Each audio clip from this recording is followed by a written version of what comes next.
Hey everybody! On this episode of Gaming and Collecting, we are joined by Jared from Play Along Podcast, Slade from Driveway Studios, and Matt from Geek Addicts to talk about Attack on Titan in a full retrospective. Basically, they bullied me into watching it, and we're going to have a fun discussion on it. But anyways, guys, on with the episode.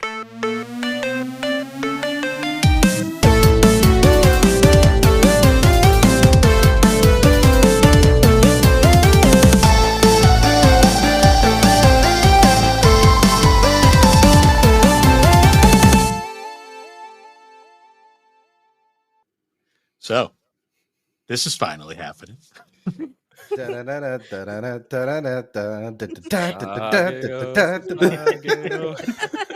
Attack on what now? Attack on Bill. That's really what it is. Yeah. Attack on pretty Bill. much.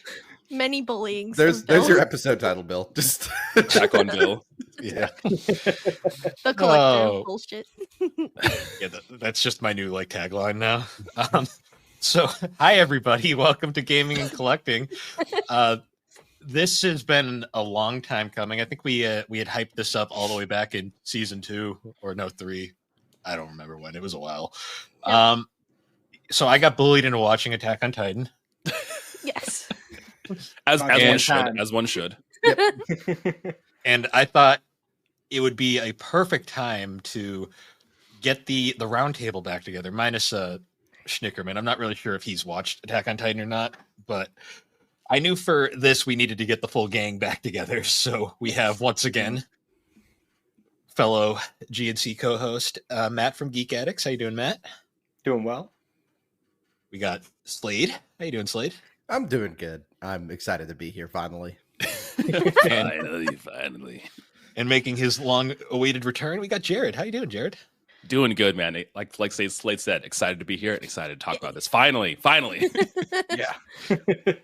Oh boy! But anyways, as I say in every episode, how you guys been? Otherwise, it's been a while. It sure has been a while, huh, Bill? Yeah. I mean, Yeah. We certainly I didn't didn't see you record this last morning. night or anything.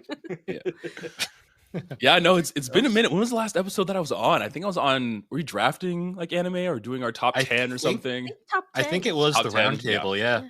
Yeah, and Yeah. Oh, the wow. last time I was out here was what was it? It was just like, what have we been watching that year?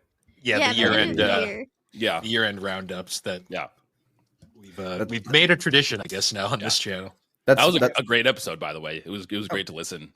Thanks for watching, man. We got to have you on the next one and just Yeah. Yeah. make this the official anime group. Just the official anime panel here. Yeah. So who wins the Weeb Award? I won last year. Yeah, Is there a Weeb Award? Do you have a Weeb Award?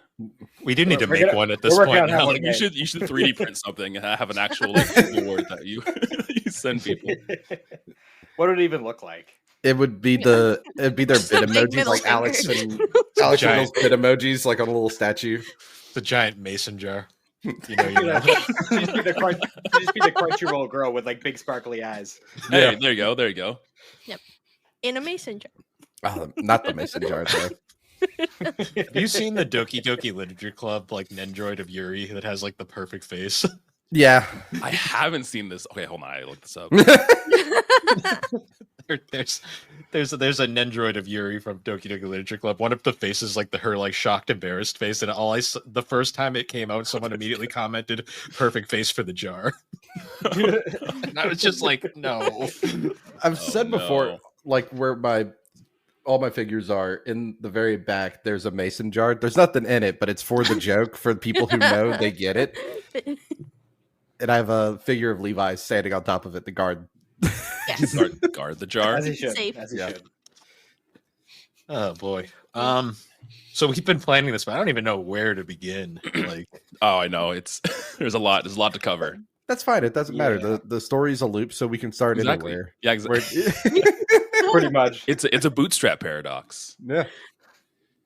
Yeah. So I will say, watching it for the first time this year, I have to say immediately I watched it using the Blu-ray sets, which have that really wonderful marathon mode. So you Yes. can just Mm. fly right through it. The only Yeah. downside is That's you only nice. hear the intros once every time, but Oh, the intros are That so is definitely good, a though. downside with this show. Yeah.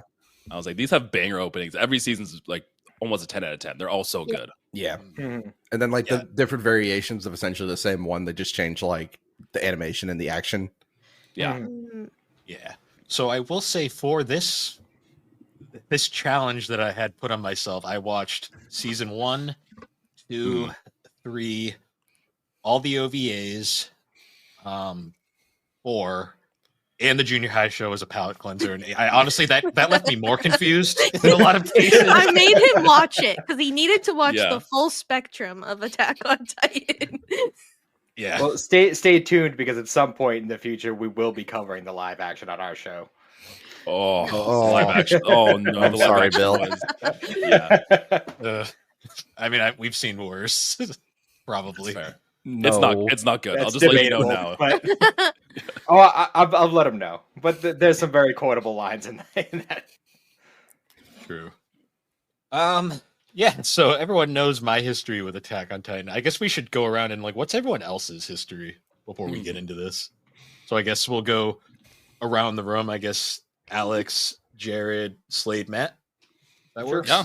Yeah. Sweet. All right. Yeah, I started watching it when it first came out. Yeah. Like I remember I was either in end of high school or beginning of college, because I distinctly remember watching it in my dorm, and having some dorm watch parties sometimes. Because one of my roommates was pretty chill, and she also really liked Attack on Titan, so we'd watch it together. But yeah, so I've been kind of watching it as it came out. The only time I kind of paused was just some of the big gaps between season Yeah. 3 and 4, where there was like a significant time period. So it took me a little bit to get back into it, but seasons 1, 2, and 3 I watched like as soon as they all came out. And then season 4 I kind of started watching other stuff. I mean, One Piece is really great. I just have to say Let's it. go. One Piece is amazing. Go watch One Piece right now if you haven't. Yes. But then there was just other stuff and just also life. So didn't Yeah. have as much free time to watch it, but then I finally got back into it. Had watched most of season 4 and then realized that there was going to be a break before the movies came out, and then I was like, I'm just going to wait. And then I waited like a year. And then I finally finished it last year. Yeah. Well, they kept teasing. They were like, "All right, it's over." Psych, no, it's not. Psych, Yep. no, it's not. I just feel Final like season, part 2, part 3, Yeah. or 20. exactly part 20. Yes. But was a fan for quite a while. Yeah. And still am a really big fan. It's a great show. It makes you, I don't know, all over the place of emotions, but it's great. Oh, jeez. Yeah, exactly. Yeah, for myself, very similar to Alex. I watched this when it first came out, which the first episode dropped on September 28th of 2013. I do remember watching it then. Yeah, I know, crazy that it came out 12, Yeah. 12 years I ago. was- So I 12 was years in ago. high I was school. I was a senior in high school. Holy shit. Yep, same. Wow. That's crazy. Yeah, so I remember watching it with a friend, and I think there was a couple episodes out by the time I started watching because he put me onto it. He's like, "Dude, the show's great. We got to watch it." I watched the first couple episodes, and I remember just Googling Attack on Titan, just like, "Oh man, this is great. I want to know more about this." And the first Google image is all of like the Titan shifters and who they are. So I immediately got spoiled of like a lot of the stuff Oh, no. pretty early on. Bummer. Yeah, I mean, I still enjoyed the show, right? And then I took a large gap, kind of like Alex. I think the second and third season ended up coming out, and then whenever like the bulk of it came to Netflix, I watched a lot of it. Then, and then when it comes to the fourth season, I had got COVID, and when that season kind of dropped, or when that first part of that season ended, and I just binged through the whole first part of it. I hadn't watched season 4 yet, so I just binged all of season 4 while I was deaf and ill in bed. And then, yeah, when the last part came out, I watched that as well with a buddy. And I didn't watch any of the movies or anything like that. That was just the last section, right? That movie was just like the last ending part. The one that just came out? Yeah. Yeah. Yeah, the one that just came Yeah. out. Yeah. Yeah, it's basically like parts 3 and 4 just put together in theatrical run like length. With different post credits, which were neat. Yeah, I remember that. But like Alex, I liked it from the jump. It's great. It's a roller coaster of emotions. I love it because it plays around with morality, and it plays around in the morally gray kind of in between that I love. I think that makes characters really interesting, where they don't kind of just fit into one hole and one personality to kind of blend between that. So it definitely stands out for sure. Nice. Yeah. So Slade, I know Okay, you've I was been about to say I waiting. forgot the order. I was waiting to see if Matt was going to I knew it was Matt was next or Slade. immediately. So I watched the entirety of the first season when it came out. I was like a sophomore in college. Watched the whole thing. Ended up getting busy with school and whatnot and work, and then I kind of fell out of anime for a bit, and then it popped up on Netflix. I was like, oh yeah, I remember this. This was cool.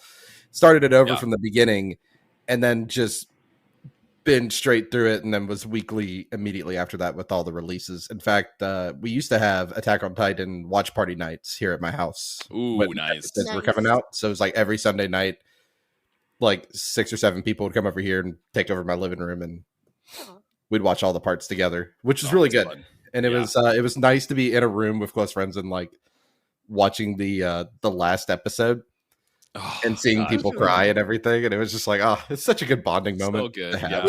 Yeah. Nice. Yeah. I want to say it was around like mid 2016. I was a little bit later getting into the first season because I had heard of it and I'd seen it like around, but I never actually checked it out. And I'm still trying to figure out whether it was a good thing or a bad thing that because like I didn't have that like big gap between season 1 and season 2. Yeah. But I also had like I watched season 1, right? And then it was like, okay, I get what this show is about. And then like almost immediately after season 2. I was gonna say that mentality in season 1 is hilarious. Yeah. Yep. Yeah. So like almost immediately, like maybe like 6 months after I watched season 1, season 2 started coming out, and I was watching week to week ever since. But like that was the point where I was like, oh, I really have no fucking clue. There are multiple points in this series. I was where like, you that can say, mentality I have an tracks idea. as No, I you're don't. No, I don't. And then by season 4, No. you're just like, I don't care. I give up. I don't care. Well. So I will say, as someone who watched the entire thing in one go, Yeah. probably honestly for me was better because I would have been infuriated if I was watching this like weekly. Yeah. Well, see, I was actually going to make the argument that I feel like watching it all at once kind of does it a disservice because part of the draw of Attack on Titan and what makes it so good, like as it was happening, was the kind of community of it. You know, like getting together, theory theorizing, crafting, thinking about it, yeah. like having the conversations at the end of every week with your friends who also are watching it and stuff. Like that was part of the big hype behind it. And then the other part, which comes later, is eventually you're going to rewatch it, and you're just going to be so mad at how obvious the That's what I was foreshadowing telling is. Bill before recording. Is like I'm now doing a rewatch with my wife because she had never seen it, and I only did one full watch through one time, so I've only watched it all the way front to back once, and just seeing like the little hints and the little nuggets they plant early on is so fun. It's such a fun rewatch, And it'll drive you up the wall because I did the same thing with my fiance, and it's like and here's the thing for like, and I guess can we go ahead and say spoilers? I was gonna say before Okay. we started, like I guess I'll say it now. If you haven't watched Attack on Titan, stop. Go away. go binge all 4 seasons of it, and then come back and listen. And come back. We're gonna spoil this thing rotten. Yeah. So Because I'm going to tell you right now, Bill, there's an important spoiler in like the first frame of the show. Yeah. Yeah. I know. Where You they- mentioned it earlier, and I went back and watched some of season 1, and I went, "Son of a bitch!" Yeah, it's not only that, but they show you the world map in the title card. Yeah, I Yep. noticed that, and I was like, Yep. when you showed Those that thing bastards. with Aaron appearing in season 1, I was like, Yep. no. And then I went back to watch, and I was like, Yeah, we were talking before the recording. That was one thing that I saw like a YouTube video or something. Someone said that, and I was like, "No, surely not. Right? That's not a thing, right?" And yeah, going back and watching the first season, like him showing up there is insane. It's so crazy. It's the same as in like the first 3 seasons. Whenever you see like the 2 birds flying by, Yep. that's it's just Zeke and Aaron hanging out. Yep. yeah. And it's so frustrating. Like I was telling them before we started, but when I had finished season 3, because I like binged every season in a day, pretty much. That's all awesome.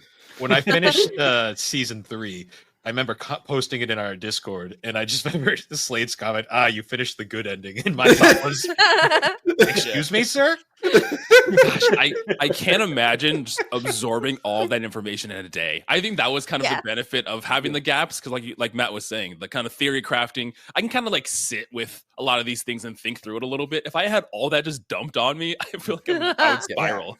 Every episode is so jam packed with information and Yeah. just constant mystery. Like you really need to have that time to sit and just kind of let it soak.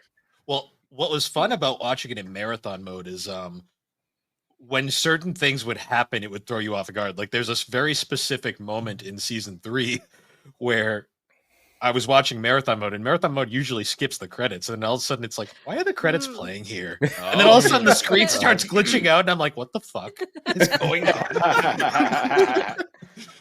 Yeah, that happened. I was like, okay. And then it showed we get there in the next episode, and I'm like, oh, this is not what they hyped it up to be at all. That's crazy. Is that a specific mode where like does it just play through the episodes like back to back? Okay, cool. It cuts all the openings and outros and just kind of goes in one straight go. It gives you the first opening for like the first episode, and then it just plays the episode straight through with no credits. Gotcha.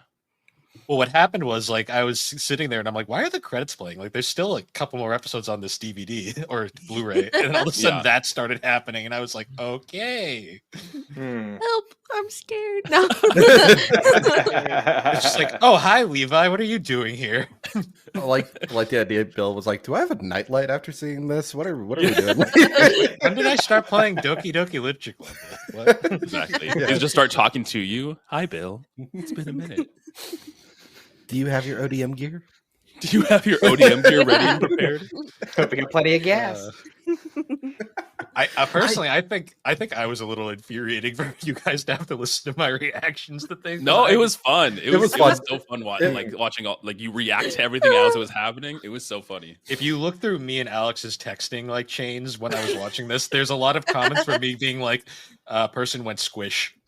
Or, Person, a lot of people go squish in this. The best part too is like we would chat like usually at the beginnings of our podcast we'd be like, okay, how's Attack on Titan going? And you'd be like, yeah, this person died, and I laughed when they got slammed into a tree, and I was like, Bill. Oh yeah, sad. I should tell the story about Aaron's Levi's team and how I completely shat all over that scene. Oh no, this happened multiple times. He shat over many scenes.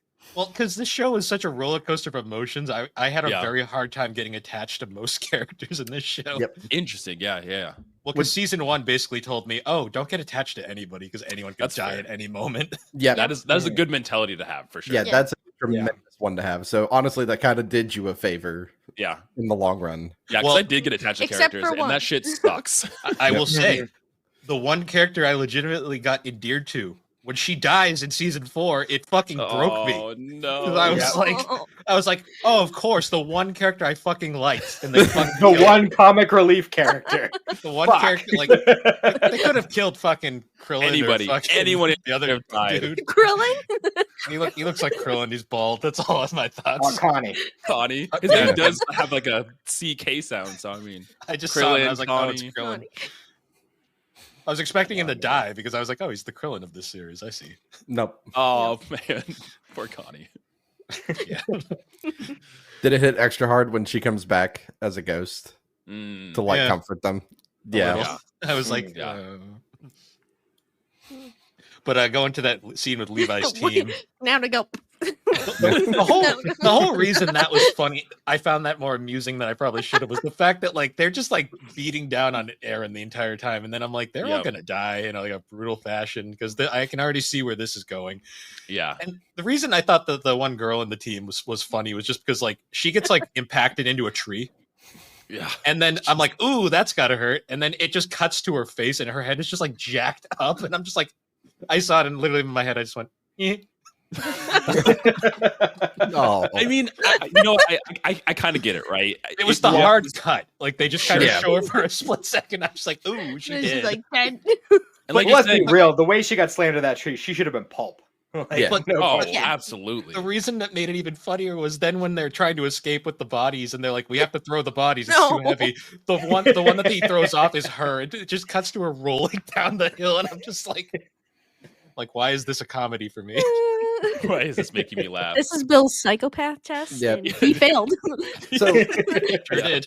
So, Bill, here's my question: what was the biggest plot surprise? Because there's a bunch of them that go through the show. That's a good one. There's a bunch that go through the show. Yeah.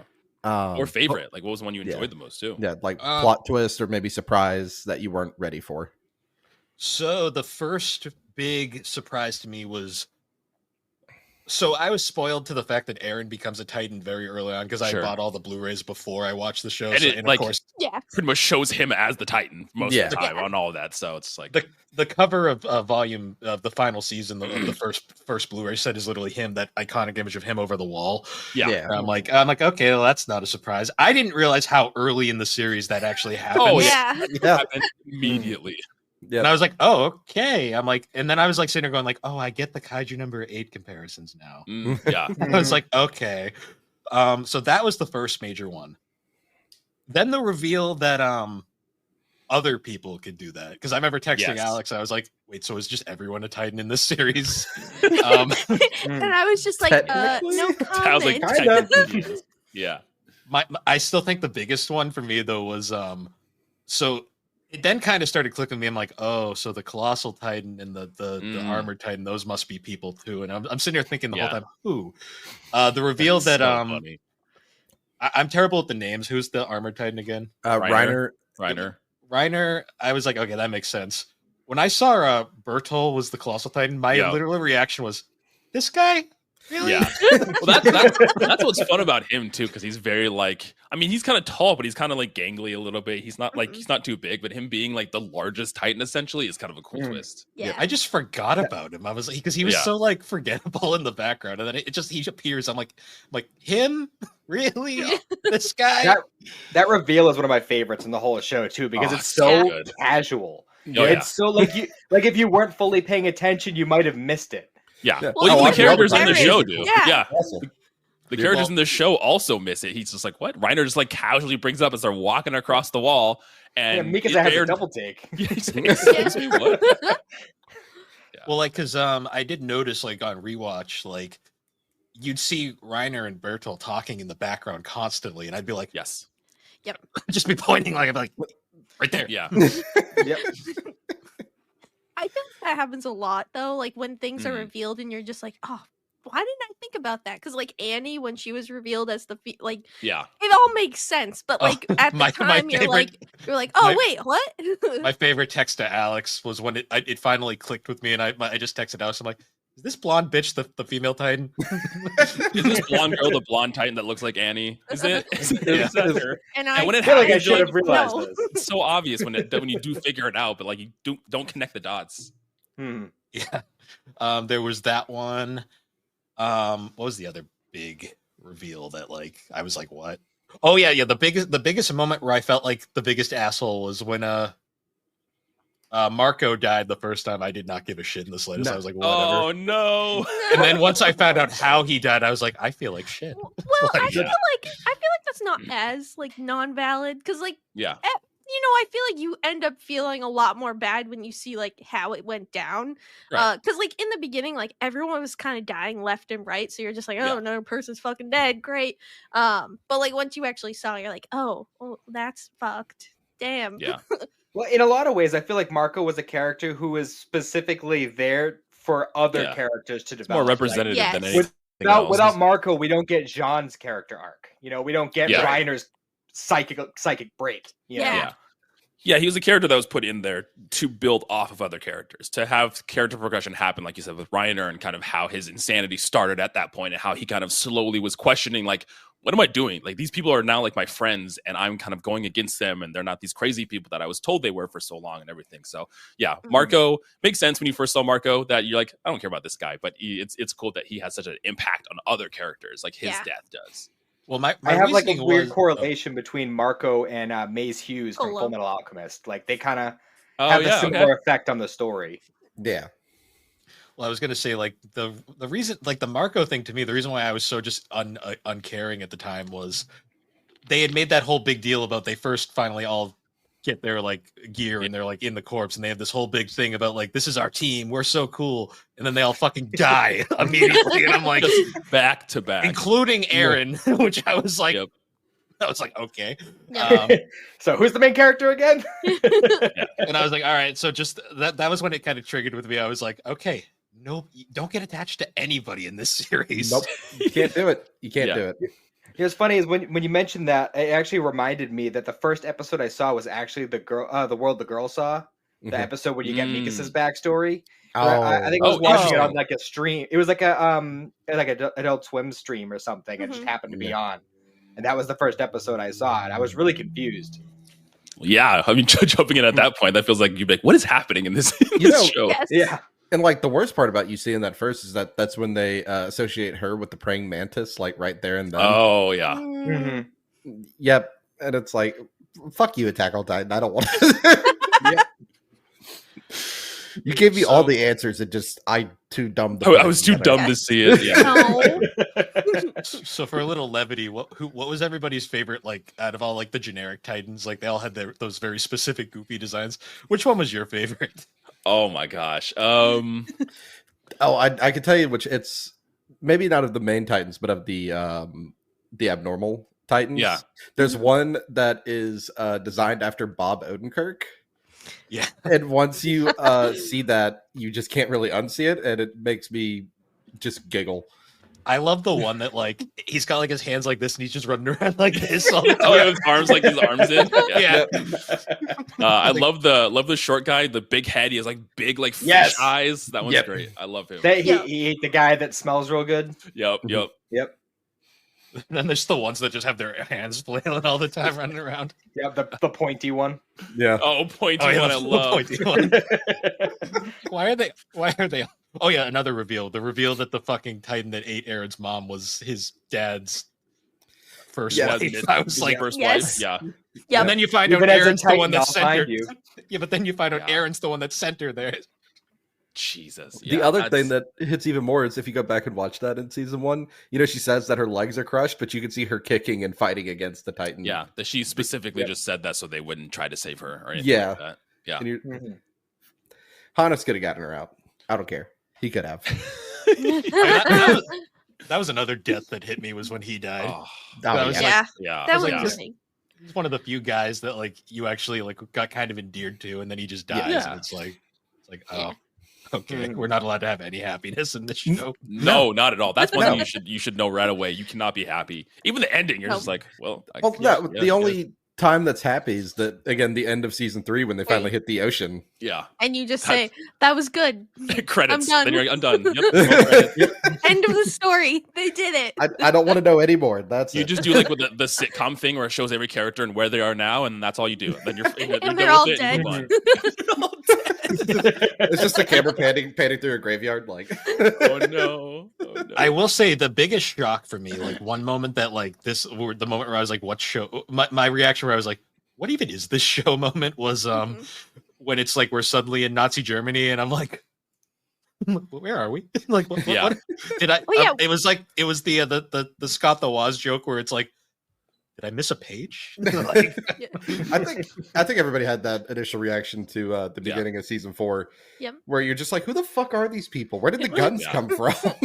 then you right? see Yeah. old Reiner, and you're like, "Oh, Yeah. time skip." Time skip. Time skip, Zeppelins baby. and shit. Yeah. I think That's the cool. biggest shock to me was when you see Aaron in the time skip for the first time. I didn't realize that was Aaron at first. Yeah. Mhm. Me I either. think a lot of people didn't realize it. No. Majority of people, I think, kind of missed it. Yeah, because he looks very different. He's missing a leg or an arm. Yeah, like, A leg, Big. a leg and an Yeah. eye. Yeah, And an that's eye. right. and his eye color has changed again as well, which is key. Oh, for the I story. did not catch that. That's crazy. Yeah, Aaron's eye color constantly changes through the entire like show. Well, I'm sure having the coordinate probably has something to do with that because I mean Uri has like the weird eye thing going on, Well- and so did what's her name, Frida. Mm. Well, so Yes. the way it's like, I tend to agree with this that I've seen is that everybody says it's a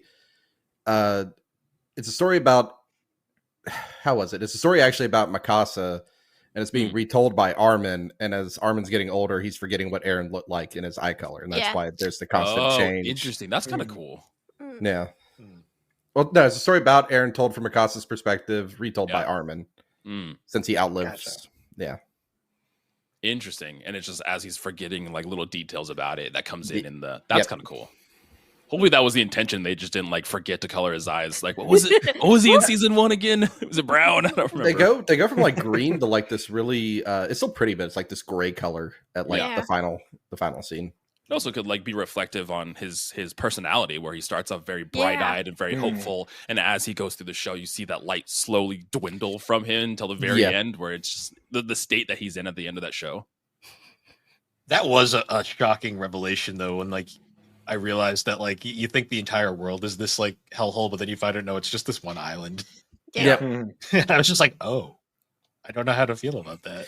You know, it's realistically it's just the world map, like our actual world map, like flipped upside down, and the island is supposed to be Madagascar. And some weebs over on Google have marked like the woods and where Walmaria and Rose are supposed to be. Yeah, That's great. well, wasn't it? And this is completely this may be false as well. I don't know if this is true, but there was like a story of something similar happening with Madagascar, where like people or slaves being sent to that island or sent over there for kind of a specific reason, almost kind of mimicking the events of Attack on Titan, sort of. But at some point in history, I think that's right. Yeah. Yeah, there's definitely the author was definitely trying to say a lot of things with this show, from what I noticed right away. Yeah. Hiccup. Yeah. Well, I mean, just Borderland, like I said in the beginning, just the changing up the watcher's idea of who an antagonist and protagonist can be, that morally gray. And I think that's how like life is, right? I feel like we all have that kind of in between. If we're put in very specific situations, what would we do? What lengths would we go to like protect the people that we care about? And I feel like some anime try to do that, but it still feels very like shonen protagonisty. It's all very happy and it's all very positive. But in this show, it's just like, no, like this is real. Like shit is real, and Eren can do some messed up stuff to go to the lengths of protecting people he cares about too, which I think is interesting. It's really cool. I prefer the morally gray like characters. Oh, it's way more interesting. Because like at the beginning, you're really rooting for like, you know, the people on the island and everything. And season 4 comes around, you're like, should I? Well, No, I'm pretty sure by season 2, I was like, I side with the Titans. No, you were season 1. You were like, I'm on Team Titan. Like the whole time Titan, he was baby. on the team. Well, Restart this bitch. We're done. Because other than like Eren and like Mikasa and Armin, most of the people in the wall sucked. I was like, Well, then you just find out like everyone sucks. That's like, that's the moral, is like everyone sucks. Everyone's terrible. Very true to life. Yes. Yeah, because I went through so many phases through the show where like I don't know who to fucking root for at this point. And again, that's what makes this more interesting of a story. If like even now people are still like, did Eren do the right thing? Did he not do the right thing? Like everyone goes back and forth still between that. He did the right thing. Yeah. Oh wait, what's everyone's opinion? Did he do the right thing, Bill? I don't know. Why won't you answer? Because the series ends so ambiguous. Like that, the end. There's no structure to this. We're all over the place. I'm with Slade. Yeah, it's okay. That ending scene of the anime, that fucked me up so hard because well, the fact that my theory that I'm like, okay, Mikasa just her life sucks like that immediately just like hit me. I'm like, oh, she's just legally not allowed to be happy. That's nice. Yep. It was in the contract when she was born. No happiness for this woman. But then when we had like the straight up Futurama time skip in the background where we just see the world completely just, it's like, the cycle just never ends. It's just always shit. Yeah. The world. And then the implication right at the end, like the whole kind of like it up in the air where it's like, all starts again.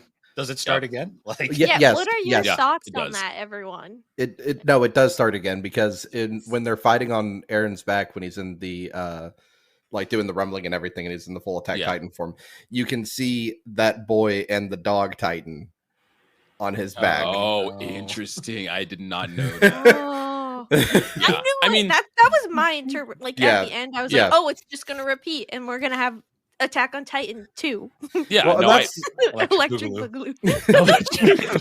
No, I had that exact mentality of this is just like a vicious cycle, like, and it never does end and never will end, and you start getting that as you're going through the show, through all the seasons and everything like that. That this is just a cycle that repeats over and over again. And like I said, and the very ending that just implies that, like, yep, this doesn't stop; it just keeps going. Nope.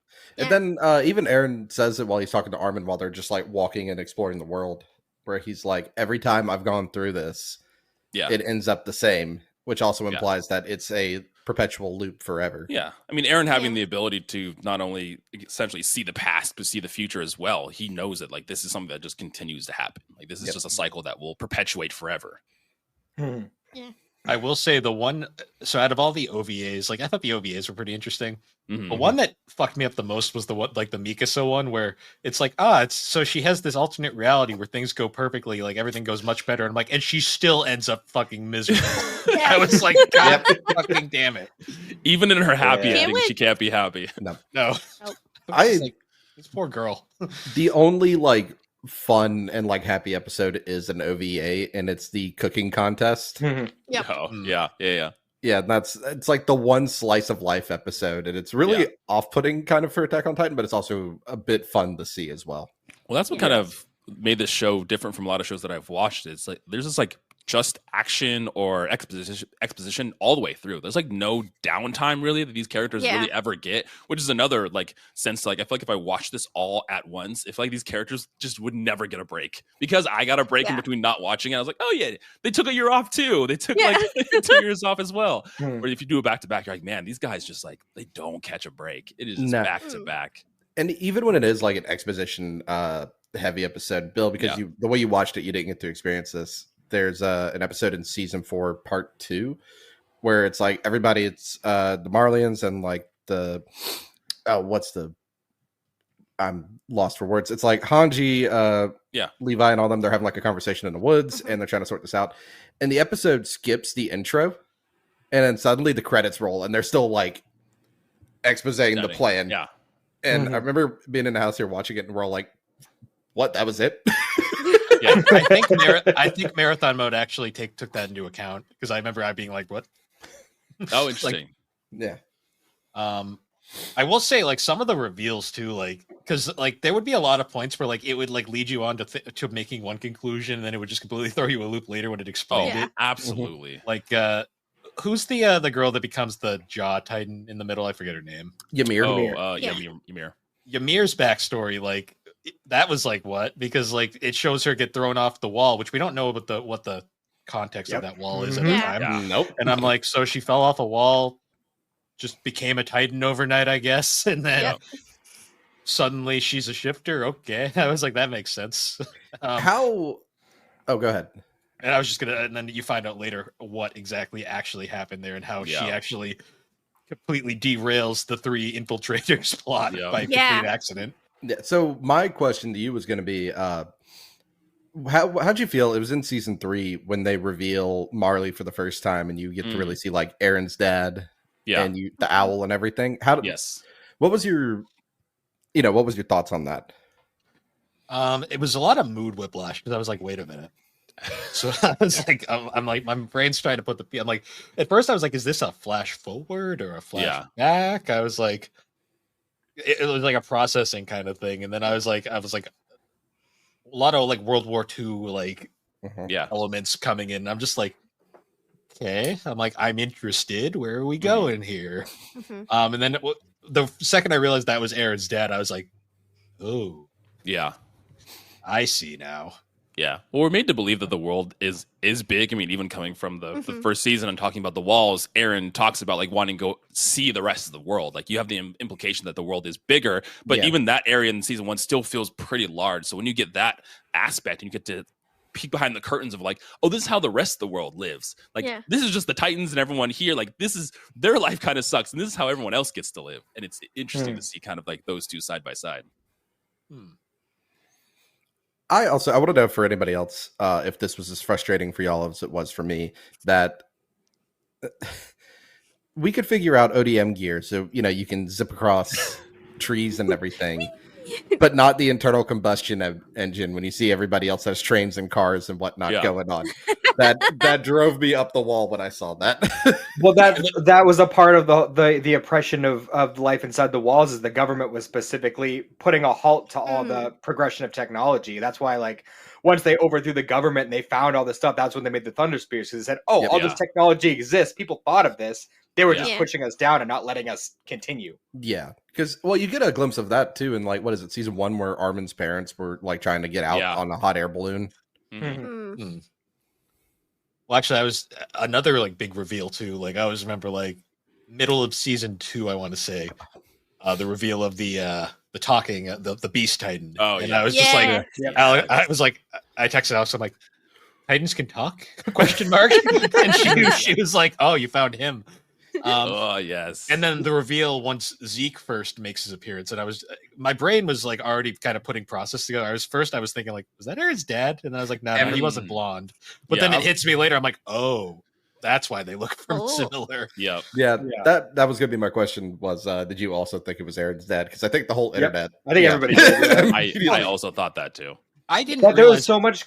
Oh, go on. I didn't realize Aaron ate his dad for the longest time because I was like, once you figure out how like the Titan stuff works, you're like, oh, he straight up ate his dad. That's crazy. Yeah, and they practically told us that too. Like when Aaron and Ymir got taken by Reiner and Bertolt, and they're having that conversation as Aaron's passing out. Like they basically explain it right then and there, but without explaining it. Yeah, right. So like you easily could have picked it up from there, but it's one of those things where like there's always so much going on that there's so many things that you just don't catch. And it's wild that they can do such subtle storytelling too. Yeah. Like and play this out. Like this must have been a crazy corkboard of like string attached like theories when they were like planning Charlie out this Day narrative. Yeah, exactly. Yeah. They must have like, worked. They must have worked backwards or something, because like the little dots that you can put in that are all over the place, right? It'd be different if it was just like a couple things in season 1, but throughout the entirety of the show, if you watch it back, there's subtle hints to every event that's happening going forward, which is crazy. I wonder if like the crew like animating it and like putting the anime together almost had to like sign like NDAs or something, because they must have known, like for sure. Especially putting in those little pieces of like Eren being in the background, like they must have known like that was him. So I wonder if they were kind of told the story ahead of time to help them put it into the actual anime, but make it very subtle. Like that's what I wonder almost, because like I feel like you might miss that. Sure. I had this image in my head of Isayama just walking around Mappa and Wit just with a whip in his hand, like you gotta put that there, put that there. Can't forget the birds. Don't forget the birds. Don't forget the birds. that is an interesting thought too, of just like, are they explained like context a little bit for these things when they're drawing or animating scenes, because like does it help them with the prevalence of the scene, like, oh, here's the context for it and everything too. Yeah, well, especially like because sometimes shows have to take liberties when it comes to animating them to translate it into animation. So I'm sure like some of the things, like maybe like the birds might have been cut out because maybe they didn't think that was such a impactful scene, but it was. But at the time they animated it, maybe it wasn't.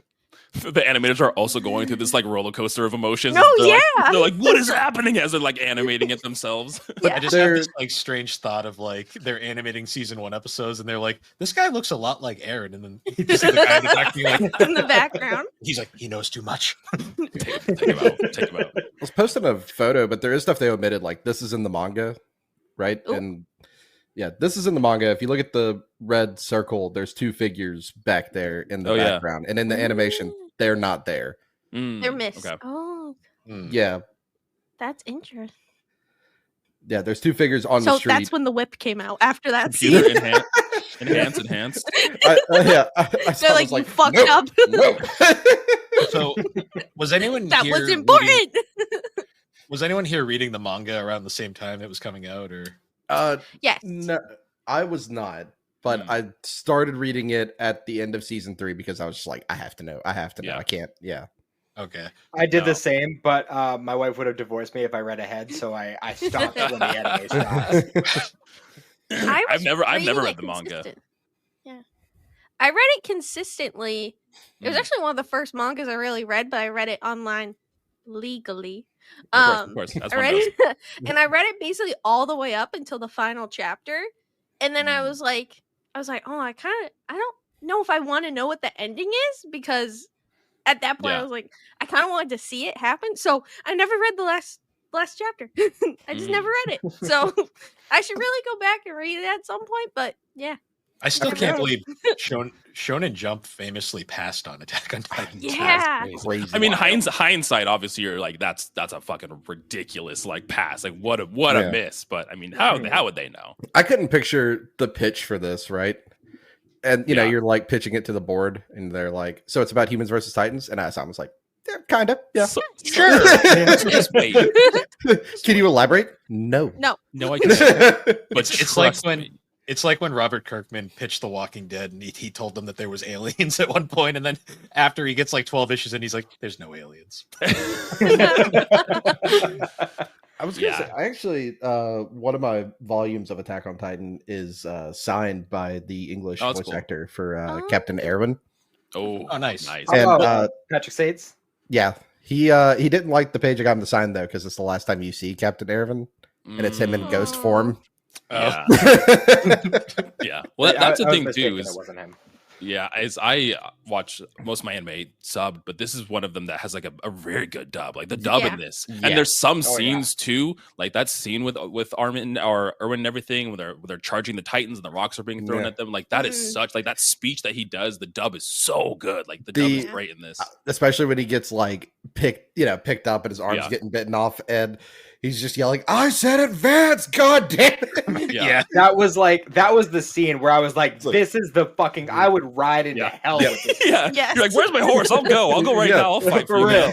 One of my favorite Captain, I think it's for everybody though, for Captain Erwin, is him standing on the wall and just side eye the fuck out of the armor Titan. Titan just not even phased a little. What you gonna do it. I got one arm and one sword. I will take you down. The dub is fantastic. The dub is also like everyone in the dub does such a good job. Yeah. It was the role that made Bryce Papenbrook's career. Yep, pretty much. Even though he had a very long, prolific career before this game, this movie, that a lot of people forget. Bill, here's another one for you. In like season 3, when you started, I still argue Red Swan's like the best intro. Might be. I think it's the prettiest, just like the way it sets up everything. But you get into it, and you meet the man who raised Levi.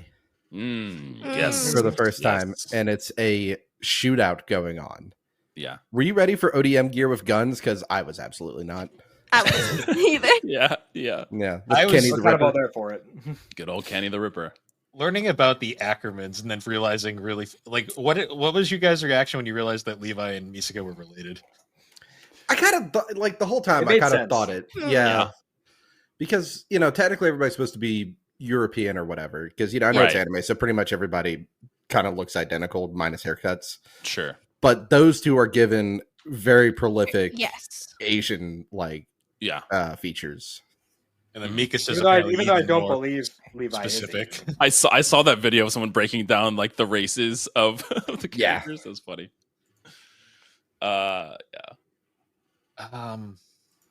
What'd you think of the chair scenes in season 3? Oh god!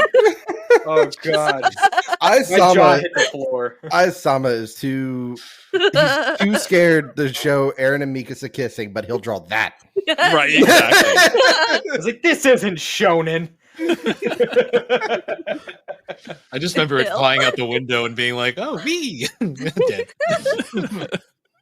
Well, I was like, because my thought was like, why are they showing this chair? Like, what is important about this chair? And then that happened. I'm like, that's what was important about this chair. Oh no! She's referring to the original introduction to the chair.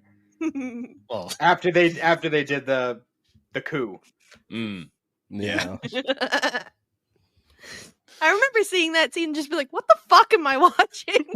What show is this? What am I watching right now? Oh, so another thing that was like really like the big like hype moment too was like the constant like what's in the basement. Yes. Basement is the big point of contention and the big secret thing that they build up to so much as they're leading up to that. When they finally get there and the key doesn't work for the door, I was just like, and Levi just breaks it down. No, Levi kicked it down. I was like, thank you. Somebody has fucking common sense in this. Yeah. It was funny because I do remember watching that and part of me was like, they're not going to open this fucking door, are they? They've been building that for so long and they're not going to open this door. And then Levi was like literally all the fans just kicking it down. Like, we're not doing this. It's like a good 20 episodes. They don't mention it, and suddenly they're like, "Oh yeah, we need to go get the door." And you're like, "Oh yeah, the door." Even Sasha is like, "Oh yeah, that's important." I love Sasha's character, by the way. Just like she's so aloof to everything, but then she'll have like a moment where you're like, fascinating. All right, so I just want to ask everybody. Then she goes back to being herself right after. Yes. I just want to ask everybody, what is like like as far as like this is the best person in the show, as far as like this is the best person, not the best character, like who would you say? Oh, Like Mr. Prowse. morally, the best person morally. Yes. Sasha's dad. Yep. Yeah. Oh yeah, that's a Yeah. good shout for Yeah. sure. I was like, this man is too good for this show. Like, Yeah. he should be somewhere else. Like, Someone protect him, please. He was I in was the like, forest why, for too long. I was like, Yeah. why is this like wholesome dad just here? And like, Yeah. Well, I think Sasha too in general. I think she's the character that Yeah. kind of grounds everybody. She's very, like you said, very like aloof a lot of the time. Even though these terrible things are happening, you can always like come back to Sasha. She's doing something silly or not. I wouldn't say comedic relief because not necessarily, but almost because like a little bit of light in like the show. Therapy. she's a flawed character though She's too. your Like therapy. Yes. Her opening- Right, therapy. her debut scene is the famous like she's eating during formation. Yep. Yep. And Potato. famously, she's like, "Here, you can have half," and she very clearly gives him the smaller half. And I'm just like, oh, I see. Are where you this is asking me why people eat potatoes, sir? Yeah. Hey, but I love mean, how knowing, that constantly. Oh god. I was saying knowing her character, her sharing anything though, that's big. Yeah. That's Yeah. that was Yeah. big for her. And I love that they recreate that scene in the junior high show. Yeah. Right. I'm gonna go out there because I think it's their redemption. It's two characters. It's Keith Shadas and Thea Magat. They're the two different people who like basically train all the kids, and the way they go out in the end, I think, is redeeming, and it shows that they both were doing what they thought was the good thing Yeah. Yeah. for their people. Yeah, I don't want to say because nobody in here is perfect or good, but Sure. they can do good aspects, and I think for those two. Yeah. That scene where they go down in the ship, I was like, Yeah. Yep. Yeah, exactly. Yep, That- yeah. Good. So Yeah. good. I salute you, sirs. And Yeah. as much as like he's played up to be like a shitty guy, like for a lot of it, like I really like Theo McGath as a character because Mhm. you Yeah. can tell like a lot of what he's doing is just putting on airs for like the public image, but like Yeah. he doesn't really believe any of this shit. Like Yeah. So I, if he was truly good, he would have just acted like it. But the fact that he still participates in the beratement and the beatings and Yeah. tossing them as cannon fodder. Yeah. Yeah. Yeah. of course. Yeah. Also, Well- like, who was I'm terrible with the names. Who's the drill instructor early on? Keith Shadas. Oh, Yeah, there you go. The scene where like you discover his backstory, where you find out he was in love with Aaron's mom, and Yeah, the entire thing Just a bystander. went stealth for him, and then he deliberately sabotaged Aaron's gear, and then Yeah. like, Yeah. like you find out like Aaron is that fucking determined. It's like holy shit. Yeah. Well, that was Yeah. another one that I remember seeing is like when he hits his head and he has like the steam coming off of his head, like the other like nod, Yes. the other Titan nod and Yep. everything. Yeah. It's right there. Yeah. It's right in front of you. And, Just didn't see it. right no, there. that's just an anime. It's just a goofy anime thing. I just wrote it off. Yep. Yep. There's so many times where you just like write the stuff off where you're just like, it's whatever. Here's another one for you, Bill. The Underground. I feel like we don't get to see enough of it, but were you Yeah. Mhm. were you surprised about the lifestyle down there, or did it make sense to go underground to hide from the Titans? It made sense because I got Yeah. a lot of City of Ember vibes from that, Mhm. Mm. like right away. Mm. Like it made a lot of sense. Like I understood like Levi's like because that's where Levi came from, right? Mhm. Yeah. Because that OVA also was another case of I remember watching it and being like, Levi's got these two friendly characters that you don't see in the Never show seen. proper. I wonder what's gonna happen here. And then I didn't expect it to be that fucking dark, where it's like they're just Yeah. straight up they're just destroyed. Like they're not. It's not even a pleasant death. It's just like, oh Yeah. shit. Yeah. You don't Yeah. even see it either. You just happens to come across their bodies. Yeah, Yep. and I was like, there's a reason why this guy is a cold motherfucker. And, Like, Mhm. well, it also shows how cold Captain Ervin is when basically he dragged Yeah. Levi kicking and screaming. Like, Yeah. Yeah. I will say, like, one thing I wish was a bit more fleshed out is that brief period in between seasons 3 and 4, like where Mm. all the development of like Yeah. technology's happening. We don't Yeah. see a ton of that, and I wish we got a little bit more. Yeah, I could get that because I'd also like to just see more about like the old world, like underground. for and sure. pretty stuff. Yeah. I have been reading Attack on Titan Before the Fall. It's like a offshoot manga that's a prequel.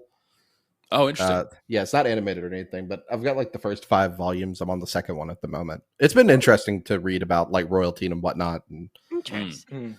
it does answer a couple questions, so I won't spoil any of that here. Oh, cool. That is interesting. Well, like that, Who does like you said, everybody- They build up a lot of lore and everything for this world, so it's cool to like learn Yeah. about a lot of the backstory. Yeah.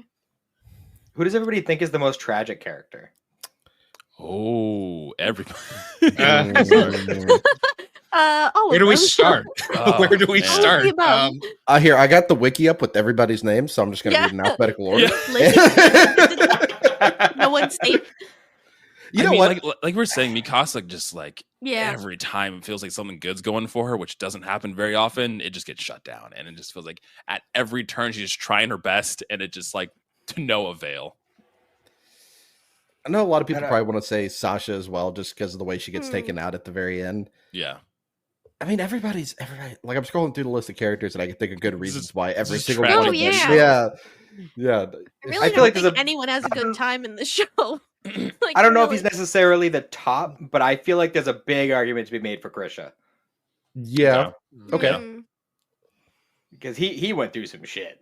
yeah. yeah. And I'm gonna hate myself for saying this, but there is a good argument for Gabby Yeah, because Sure. she's fully Yeah. invested in like the brainwashing and Yeah. everything. Yeah, like she's to, being like, manipulated by the Yeah. culture that Yeah. she's living in. hmm that's why I She's like. And still like considered- everyone hates her, so Well, yeah, isn't she still She's the worst. considered the least popular character in the series? yes. Yeah. But I don't know about everybody else, but I came around to her towards the end because it's really Yeah. not her fault. Yeah. I think No, that, it's her fault. She pulled the trigger. No. She. Yeah. No, it's like Alex was saying. It's like with all of them, this is like this brainwashing to believe like a certain thing for these people that you've never met. But then, like as you said, you kind of come around to her because as they kind of commingle, as they're both working together for one common cause, you can kind of see those lines blurred a little bit. And like, oh, these people aren't as bad as I was being told for so long. But it is tragic because, like you said, you're being brainwashed to believe a specific thing for so long. And but I mean, Slade, you're right. She did pull the trigger. I was gonna say, Child well, soldier. she also it was responsible for like the whole Aaron fucking like That's true. the big end of like the Dude, basically that- the beginning of the Rumble where Aaron's about to get to. Talk about twists that got me. That was a big Yeah. one too because that one's Yeah. more memorable because it happened sooner. Yeah. I remember it sooner, and I was just like, oh shit, he's dead. Like it's Yeah, done. when I We're just saw good. his head flying off as he's like about to get to Zeke, and all of a sudden that happened. I was just like, I'm- hey, I'm pretty sure it was That's pretty such- mind blowing for him as well. Yeah. oh yeah. Yeah. But, But also, when you, You know think, what? with all the, when you think about it with all the baseball symbolism, and then Zeke catches him. Yep. So good. He was practicing. He'd been practicing for years to catch that head. I was gonna say one of the scenes like that was like an absolute like oh shit moment for me was so after Aaron escapes from confinement and he's kind of like missing for a while, like there's the Oh, scene yeah. with Armin and Mikasa, they're just chatting there. When he just shows the fuck up, I was like that actually jump scared me. I was like, what? Whoa, like how long have you been here, where sir? did you come from? Yeah. Once again, with the casual reveal. It's Yeah. like, oh, Yeah, gosh. and he is such a bastard in that scene too. And I was like, Yeah. God damn, like I know he's like playing it up because of he knows shit, but And he hates himself for doing it too. You Yeah. can tell, but like, had to be done. But it's the right move. You argue with Mikasa, and then you beat the shit out of Armin. That's because he can't win a fight that's- against her. And he Oh, can't win a yeah. fight against him. So No, the only way he can win against Mikasa is by verbally just like beating her down, and it's Yeah. like Yeah. God damn. Breaking her heart. Mm. oh, God, so bad. so The worst bad. part too is you find out later he actually does love her, but he just can't. do Yeah, anything so about dumb it. when Yeah. he's talking to like Armin and everything, and it's just like, oh come on, man. Yep. I It's want not like she was subtle. She was very Oh, yeah. obvious. I really want Isayama to just write like multiple volumes.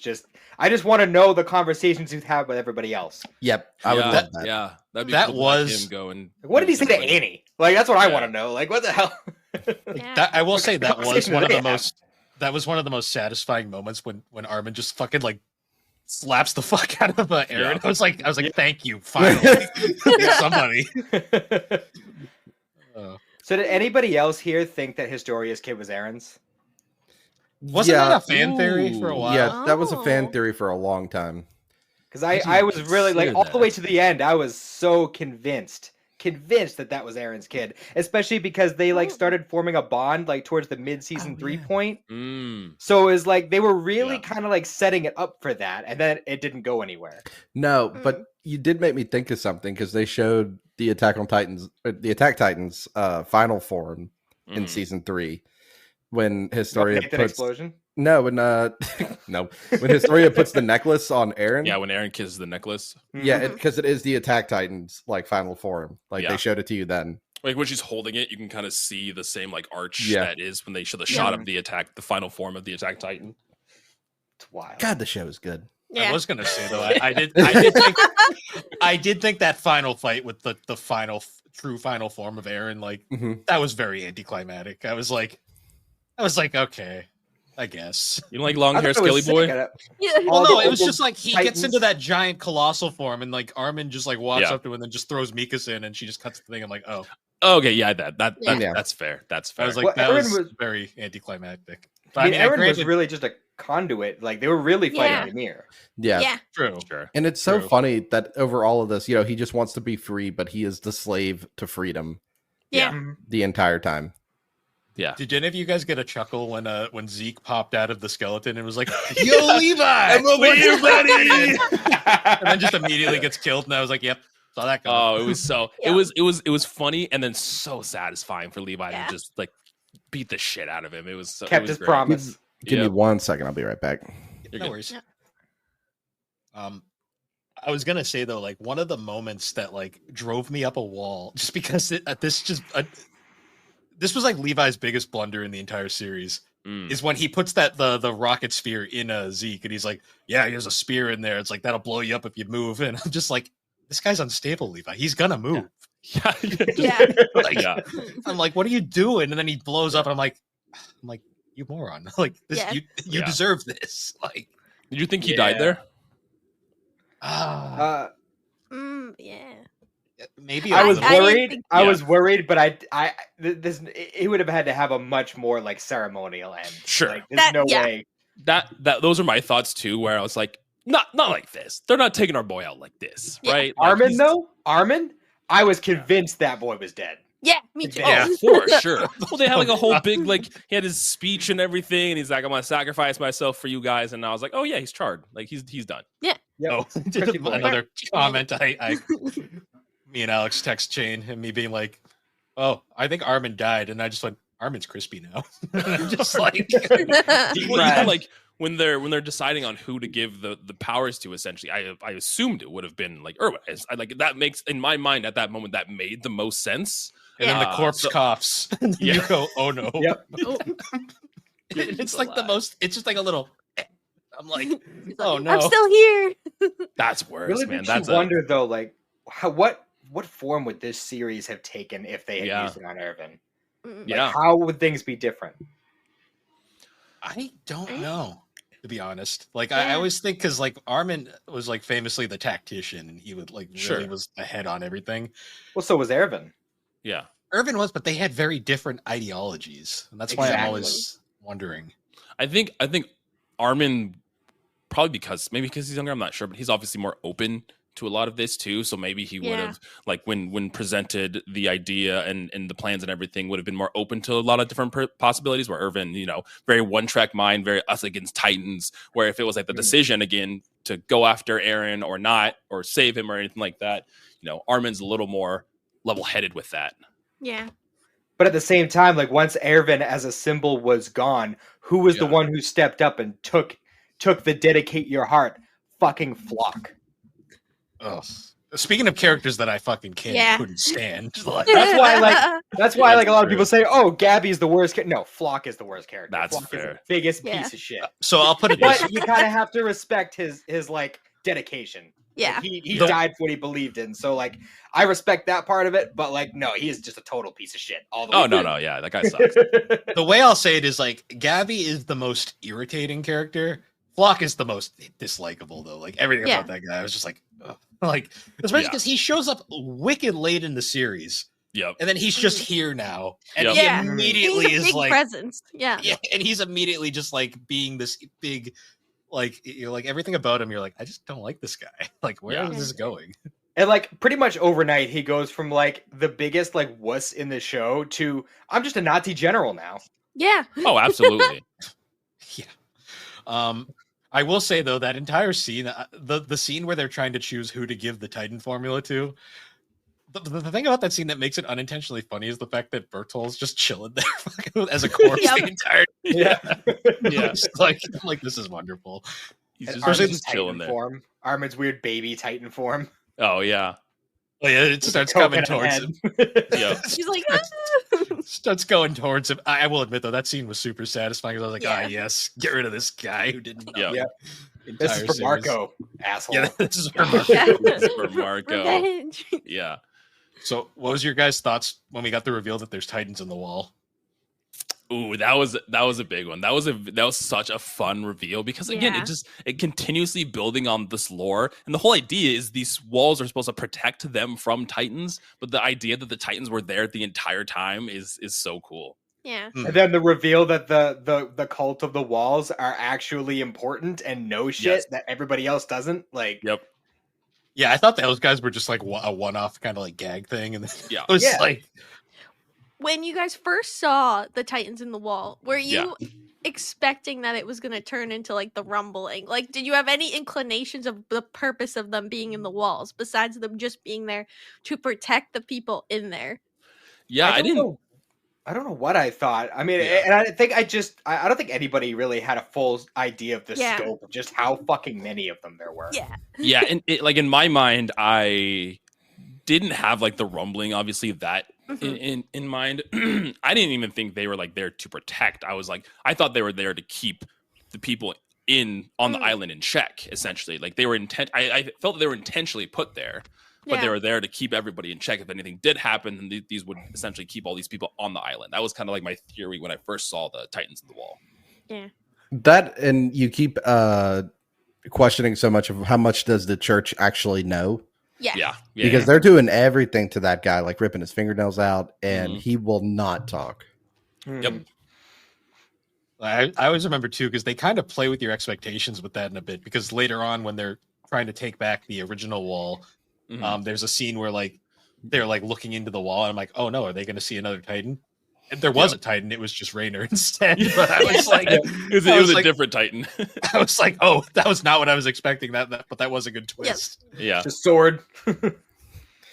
I just love that the wall cracks and it's just like basically a colossal's face, Mm. Yep. and it's just so mundane looking, and they're like, cover it up, cover it up. I didn't. Don't let anyone say. I didn't still remember like that was another text to Alex. I was just like, Titan in wall? Question mark? Like, Man, the text thread between you two about this must be hilarious. Like it must have been I so kind of fun. want to just, go like- back and see. Well, I the wanna best- scroll back. the best Yeah. is she was watching other shows at the time, so she would Yeah. ask me questions on like things she was like. Well, I was watching Dragon Ball while you were. Yeah, her Oh question- I was yeah. finishing Oh up. man. her questions about Dragon Ball Z were equally funny, but mine were a lot more confused the entire Yup. time. I'm trying to Hmm. scroll back. So I guess here's the question. I don't know if anybody's asked this yet, Bill.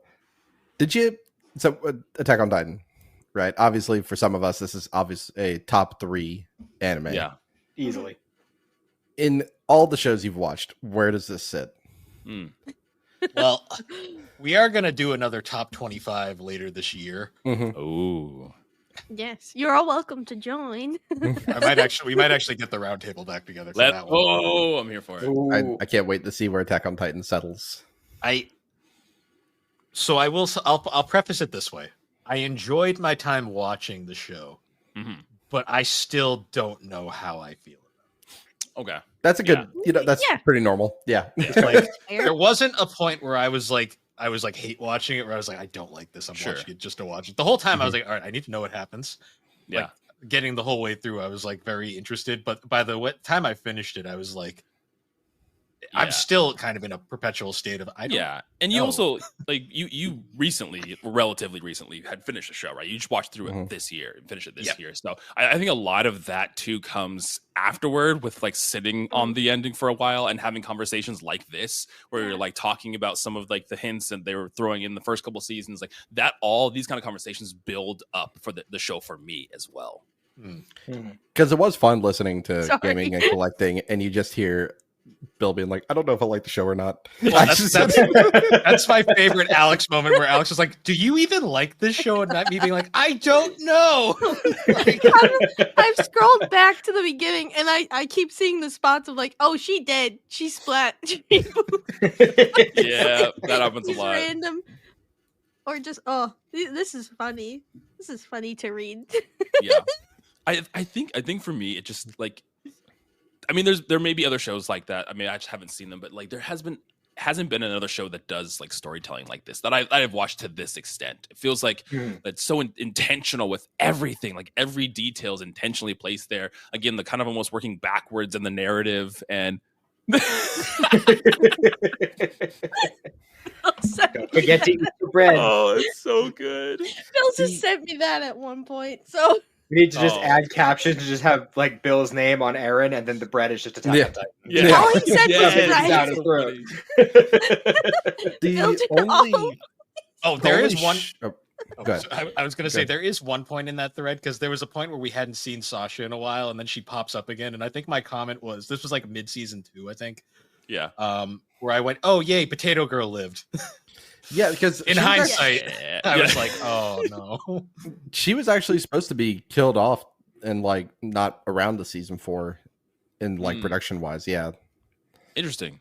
Yeah. That was something else that I read. So her death was already, targeted. Yeah. Quote from Bill: "A big naked guy appeared. Ooh, yes.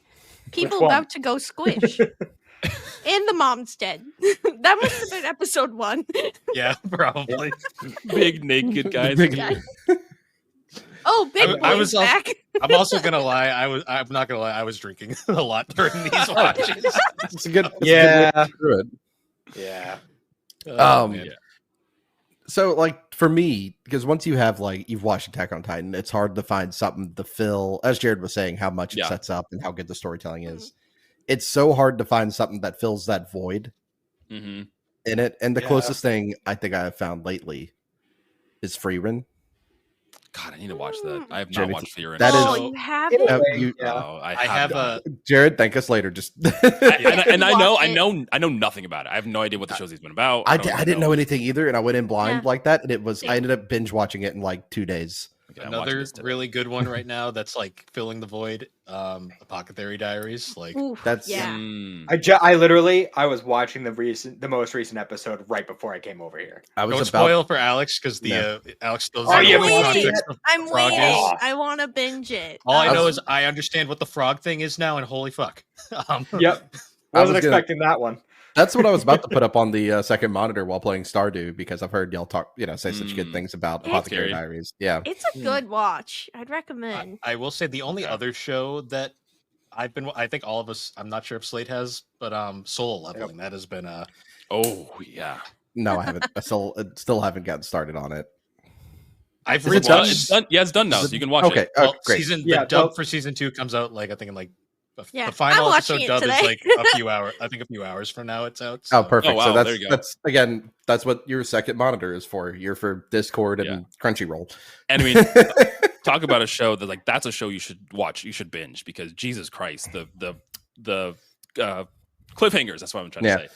They're Yes. so It's crazy. a very bingeable show too, Yeah. because in a lot of ways, it's not like the writing is like super stellar, No, but it's a visual marvel. There's lots of Oh, fun. yeah. It's like Yeah. this show, Solo Leveling is like a bag of Lays. Like you Oh, just yeah. gotta, like, Yeah. you gotta just plow through it. Yeah, I've heard it be described as like a good sugary snack, like it's fun to enjoy in the moment. Absolutely. And then I've also seen people call it solo edging because the Yeah, way for it those makes fucking cliffhangers, yes. Yeah. Jesus Christ, man. It's like they Yeah. get you right when you're like at the peak. You're at the precipice of this episode and you're like, oh shit, let's go. And then it's like credits and you're like, fuck. yeah. So Bill and I have also been reading it. I, So I we think all already of us know here I have. what's started, happening. I started Yeah. reading it. I'm too. pretty sure we all caved because we were like, we need to know what happens next. But it's like, we can't say anything because Slade has not watched Nope. it, so we can't No, spoil it. So I'll be a good noodle and I'll start either at Apothecary Diaries today. I'll do one or the other. watch season 1. It's a 24. It's Okay. very, very good. To be It's fair, like- you What- could also watch both seasons of Soul Leveling in that time. Yeah, that's True, also yeah. And like they were saying, like it's a visual marvel and it's just like a fun time, but you're not going to feel like overwhelmingly emotionally exhausted like Attack on Titan. Yeah, well, I Yeah. think that's what I'm coming to is exactly. that there's nothing that like you get done with an episode and you're just like, man, and then you're thinking about it, processing it, and you're discussing it with your friends. Like nothing's really sat that. in that, in the same way. Yeah. Have any of you guys watched Vinland Saga? Oh, I Not need to yet, watch that no. too. I've heard Vinland Saga's good. It's on my Not yet. list. I will say that one, it's not like Attack on Titan at all, but there was a lot of moments where like it gave me like those same vibes of like, oh, like you just emotionally were Yeah. very much dialed in. I will Yeah. recommend. Like It was emotionally very good. drained by the end of an episode. You're like, Oh, God, yeah. that was a lot. That was Yeah. a lot Yeah. to go through. So going back to Attack on Titan, one thing that I really We're at the topic. oh yeah, that's right. It always comes back to soul leveling at one It's a point. GNC. It's so that's like our theme of season 5. But Soul leveling. one thing throughout Attack on Titan that like kind of stuck with me, and this like song will pop into my head all the time. The little like motif that you hear constantly throughout the show. Mhm. That the one that's like really mysterious sounding. It's like Yes. anytime there's like a big like serious thing happening, like Yeah. that motif, to the point where I heard it in the junior high show. I was like, Yeah. I was like, brain, no. Speaking of junior high, tell us your thoughts on that. That was a fucking fever dream and a half. Like that's all I'm gonna say. But even Um, junior high has the little hints and clues throughout. Like, Oh yeah. It's The so second funny. the second the Colossal Titan showed up in junior high, I was like, where the fuck is that boring fuck? Where is he? Like, Yeah. that Cheeberg bastard. I was like looking around for him, and I'm like, oh, he's not here. They actually thought ahead. So funny. So This- funny. I made him watch it. Also, it was like a palate cleanser. Yeah. Yeah. but- It left me more confused because I was Fair. just- Yeah, but not emotionally drained. in the same Exactly. way. Not emotionally Yeah. exhausted afterwards. just I was like what just the like- fuck was that? it was literally the Simpsons like Krusty the Clown, like the hell is that? yeah. Like, Yeah. Yeah. My Um, favorite in that was in the first episode when Aaron's running to school. And like Oh, he he gets a knocks channel behind him, and over- he keeps knocking into people, and then then she's just like, I should stops. knock into him. And she But then like my favorite goes all the way around. My favorite though is like he helps each one of them, and then he knocks over John. And he just fucking is like, I don't have time for this, and just stomps on Oh his no. face, and then keeps running. And I'm just like, I was like, okay, that makes sense. Bill, Oh. go ahead, Alex. Oh, well, what are you gonna say? Because maybe I was gonna ask what Bill's favorite characters were. We know what like the Ooh, favorite okay. is Sasha, but Sure. yes. if you had to give like a top 5, because So, really the fun of this is finding out what Bill actually liked in here, and I'm making sure that Yes. this show gets bullied into the top Picking 3 up. at least. Yeah. that's gonna be tough because you already know like what my top shows are, but Right. So obviously Sasha, I like Sasha just because she was like that breath of levity, which I think was Yeah. very much part. I'm actually when I was thinking about it later, I'm like the fact that they killed her when they did was perfect. Yeah. I hated it, but Yeah. it made sense because it was like No. the one character that like I think universally everybody liked, Yeah. and then Well- she's the one that dies out of Yeah. all of them, like Well, out of it all was the recurring characters. Yeah, I should it was a say. character that kind of, more or less kind of bled into the background, kind of like main cast B kind of situation where was that levity, was that light, but never had a lot of the focus on her solely. And so when she died, you're just like, that was a character that I did care about and, didn't really have a lot of stakes in here besides trying to like survive with her friends. And she's the one that fucking died. And I feel like it burns extra because Aaron starts laughing. Oh, Yeah. jeez. I think that Yeah. makes it hurt like extra. Yeah. But I never took that as like a haha funny. That's just like the irony of all that I'm doing to protect my friends, and now she's dead. Yeah. Yeah. Yeah, because it was just the way they handled it. I was like, damn, they really know how to get you because like they could have killed anybody there, and it probably would have. Well, the Probably would've- scene sets up that way too. When you pan over and it's going like everyone's faces looking at everybody, and then you see Sasha look down and everything. But you just like, oh, who did this bullet hit? Like, who is dying right now? And they give you a little bit of hope that you think she might live, and then it's like, no. No, no. Nope. They took If, her o- away. if only she had hit Flock. if only. If only. Oh yeah, so Slade wasn't here for our 5 minutes of shit talking Flock. Oh, good, good. Okay, no, Yeah, I'm no. happy. We can do The another 5 consensus minutes. was Flock is still a piece of shit. That Well, 'cause was the we- consensus. Yeah. We established that Gabby's the most irritating character, but Flock is definitely the most unlikable character in the show. Yes. You know what? Here's the thing though, and I'm gonna try to justify Flock in a way for you. Ooh, okay.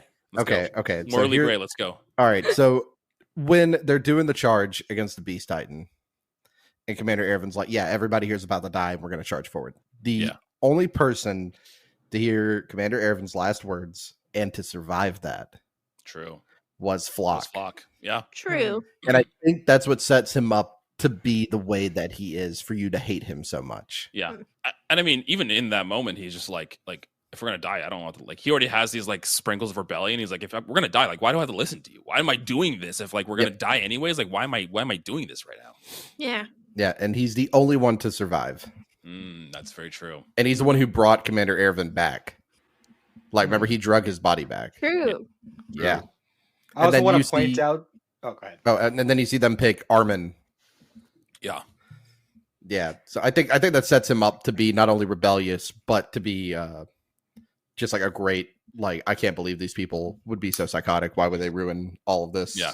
Yeah. Yeah. Yeah.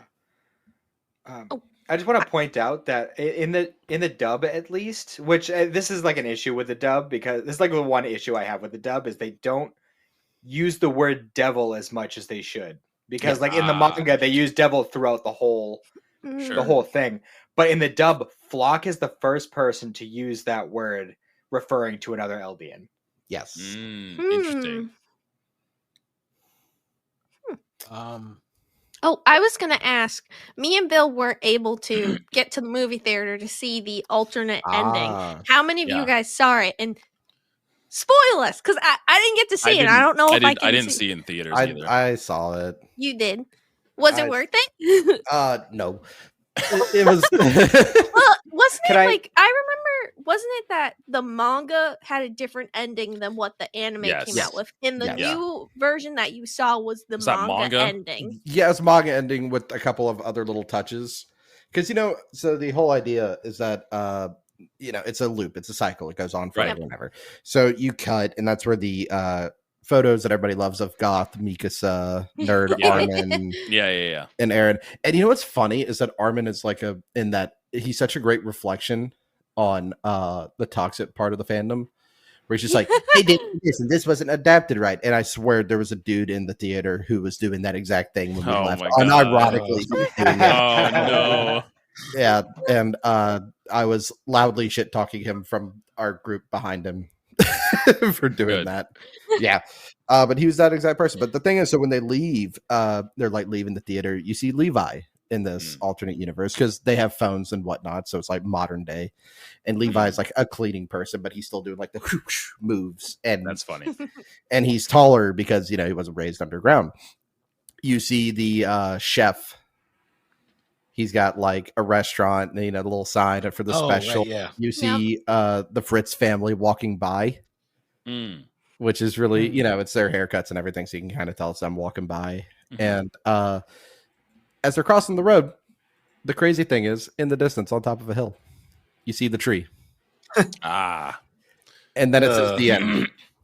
So it's pretty much the same, anyways. Yeah, my thing is for the one that everybody else saw on Crunchyroll. The part that haunts me the most about it is when it's doing the Futurama thing and going through the what happened.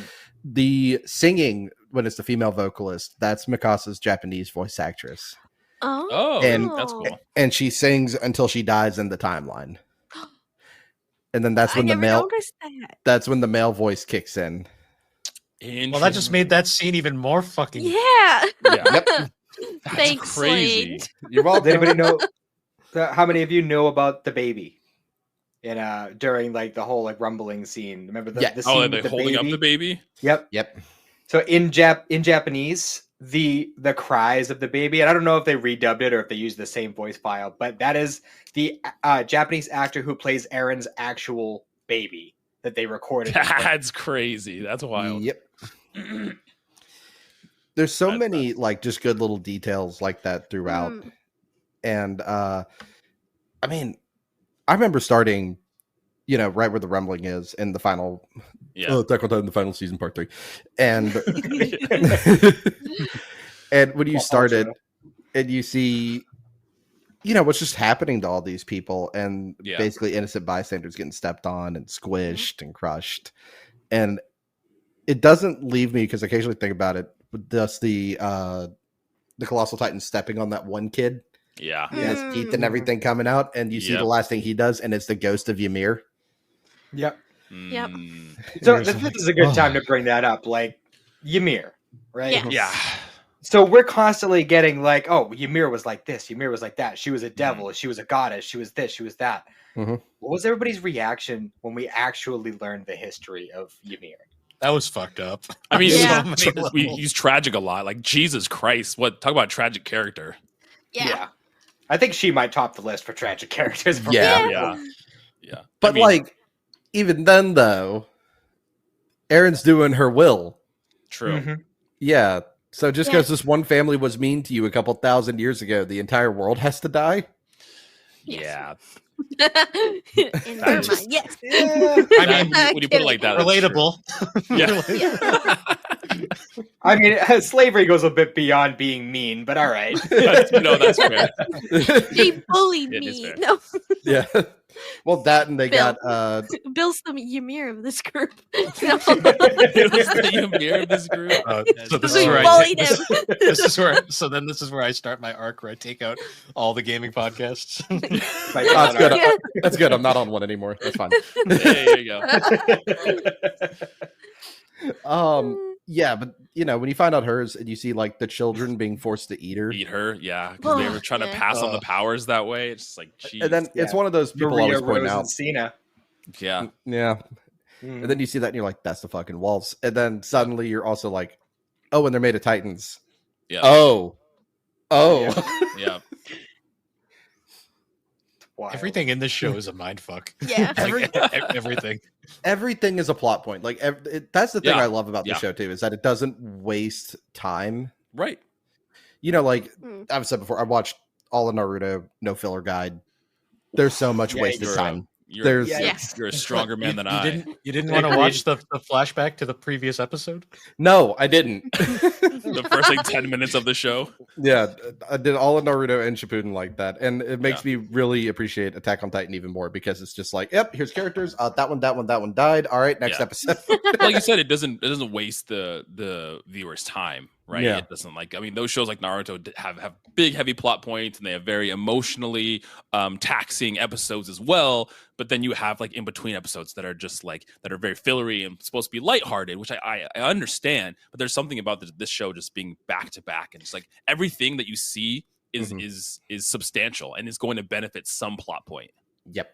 So we had mentioned characters that I liked throughout the entire thing. Yes. We got a bit sidetracked. Oh yeah, your there. top 5. Oh yeah. Another character that we've mentioned her a few times, Hanji. Oh, yeah. Mm. that's my fiance's favorite character Top too. 2 characters. Yeah. The most Hanji's great. her death was really sad, but she had the most badass death in the series. Oh, absolutely. Yeah. Going She against also, I all feel like, those had the Colossal most beautiful Titans. send off. Mm. Like seeing all her dead comrades and just being welcomed in. Like, yes, you did a great job, Hanji. Good for you. And they're just like smiling like a lot of the time too, because she had this like this interesting obsession with Titans and how they worked, and just like almost a love for them. So the send off was nice.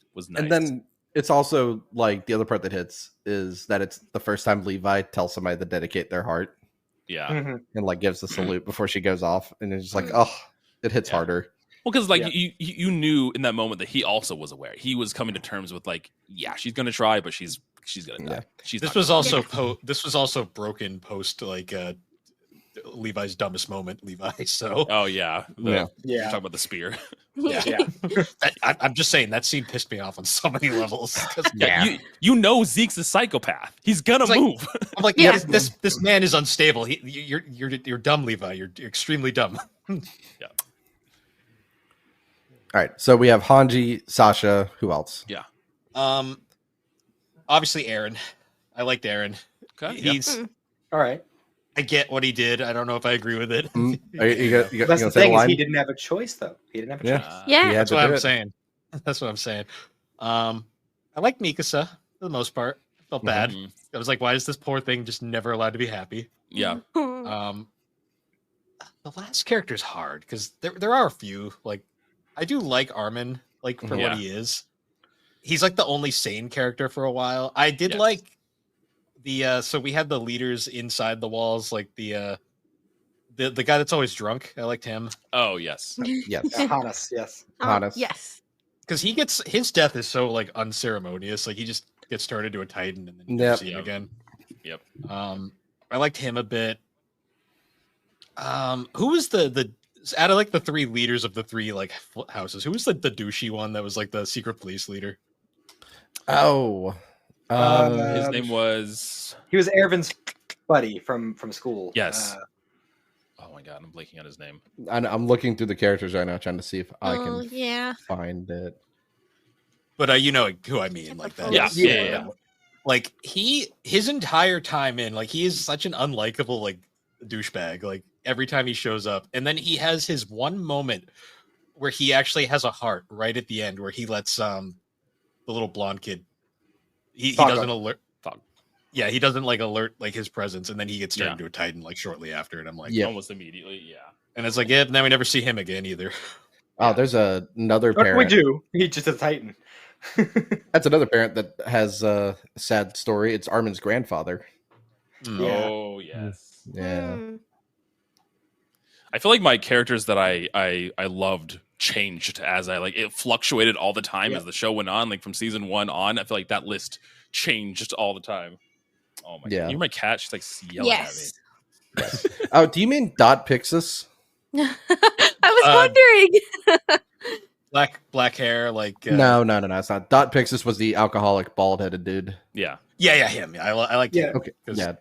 He was like the only sane guy out of the main wall of people for a while there. mm-hmm. Yeah, I will say his whole thing is really sad when everybody, Zeke yells. Yep. And everybody gets turned. Yeah. And you see him so sad as a Titan climbing the walls, and you're just like, oh. Mm. Oh, you talk about like sad deaths. How about that one random guy in the Scouts during the Utgard Castle thing, who all he wanted was a drink, Oh, and they used it to disinfect fucking Reiner's arm. And he, like right before he dies, he just like, who drank my booze? My other one, it's in that same thing in season 1, and I think he is the most rational person, or one of the most rational people in the entire show, when it's the people who are supposed to be running the supplies. Mm. And they're all hiding in the office, and you see him loading the gun, and they're like, that's not going to help in this situation. Yeah. He's just big old smile on his face. Just... Yeah. Kurt Cobain POV'd. That's wild. The most rational person in that situation, honestly. Yep. Jeez. So yeah, like what do you do, right? These giant monsters are attacking you. It's like that, and then in season 4 as well, like the rumblings coming, you see somebody do that in the middle of the street, and it's just I caught that, and I was like, oh god. Yeah.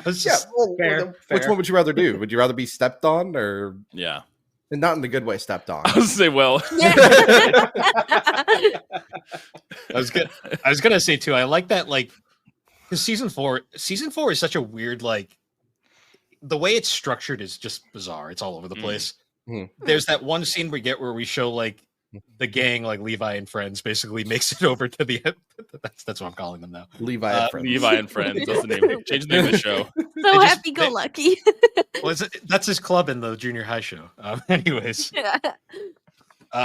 They go visit Marley for the first time, and they're all incognito in disguise. Yeah. I just like it's like that's just such a very interesting scene to me, and it's just like I wish we saw more like of that brief period of levity before everything goes to shit really fast. Yeah. I'd like to see more of just Aaron's time sneaking around Marley.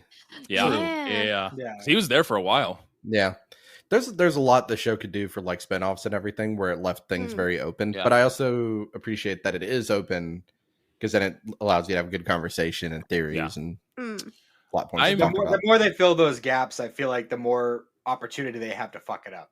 Yep. Yeah. Very true. Very true. Leaving it open-ended like this, where it's just like we can theory craft and can do whatever with it, kind of helps, because like you said, if they do try to like give a definitive answer for certain things, it does open up the opportunity for it to just ruin the entire like lore that they created. So then, Bill, when Falco? Yeah. Falco? No, is it Falco I'm thinking of? The little kid that brings Aaron to Reiner. Yep. Falco. Yeah. Falco. Yes. So when he brought him in, is that the point when you found out that it was Aaron Yeager? Yeah. Were you as surprised as Reiner? Yeah. Well, because I was sitting in that chair. Yeah. Well, fun fact, I hated Reiner up until that point. Like I fucking could not stand that guy. Like I was so mad when he didn't die in the wall. When we got to see him in the future, we see it from his perspective. I kind of started relating to him, where I was like, well, he's just burnt out and done with everything. And I'm like, he's me. He's literally me. Well, that's what's cool about the show too. Is like you said, you get these ideas of what characters are very blanketed as they appear, but as you learn their history and learn what they've been through, you can sympathize with them. Like you said, Reiner's like antagonist as like around season 1, season 2 starts to happen. And as you get to see his backstory, you're like, he's just as fucked up as the rest. Like he also didn't really have this life. He was put in this. He didn't have a choice in this either, too. Yeah. Now there's another bad parent. His mom basically like forcing him to go into it. Yeah. Yep. Oh yeah, and then the reveal once he like meets his dad, how fucking I was like, damn. Like that's harsh. Also, he wasn't even supposed to go. Yeah. He wasn't even supposed to go. Yeah. Yeah. See, Reiner is definitely one of my absolute top characters because I'm such a sucker for complex characters. Yeah. And he seems very one directional, especially like season 1 and 2. Yeah. And then I think season 3 it starts to break. Yeah. And then definitely season 4 he starts to break. Yeah. Season 3 definitely starts to break. And then season 4 he is very fleshed out. Yeah. Like when we really started getting the closer look of him like in Marley at the beginning of season 4, like going through like even when he's just sitting at the dinner table with his family and they're having that whole conversation, they're asking him about what it was like being in the walls, and he's going through this whole thing. He's telling the potato story. Yeah.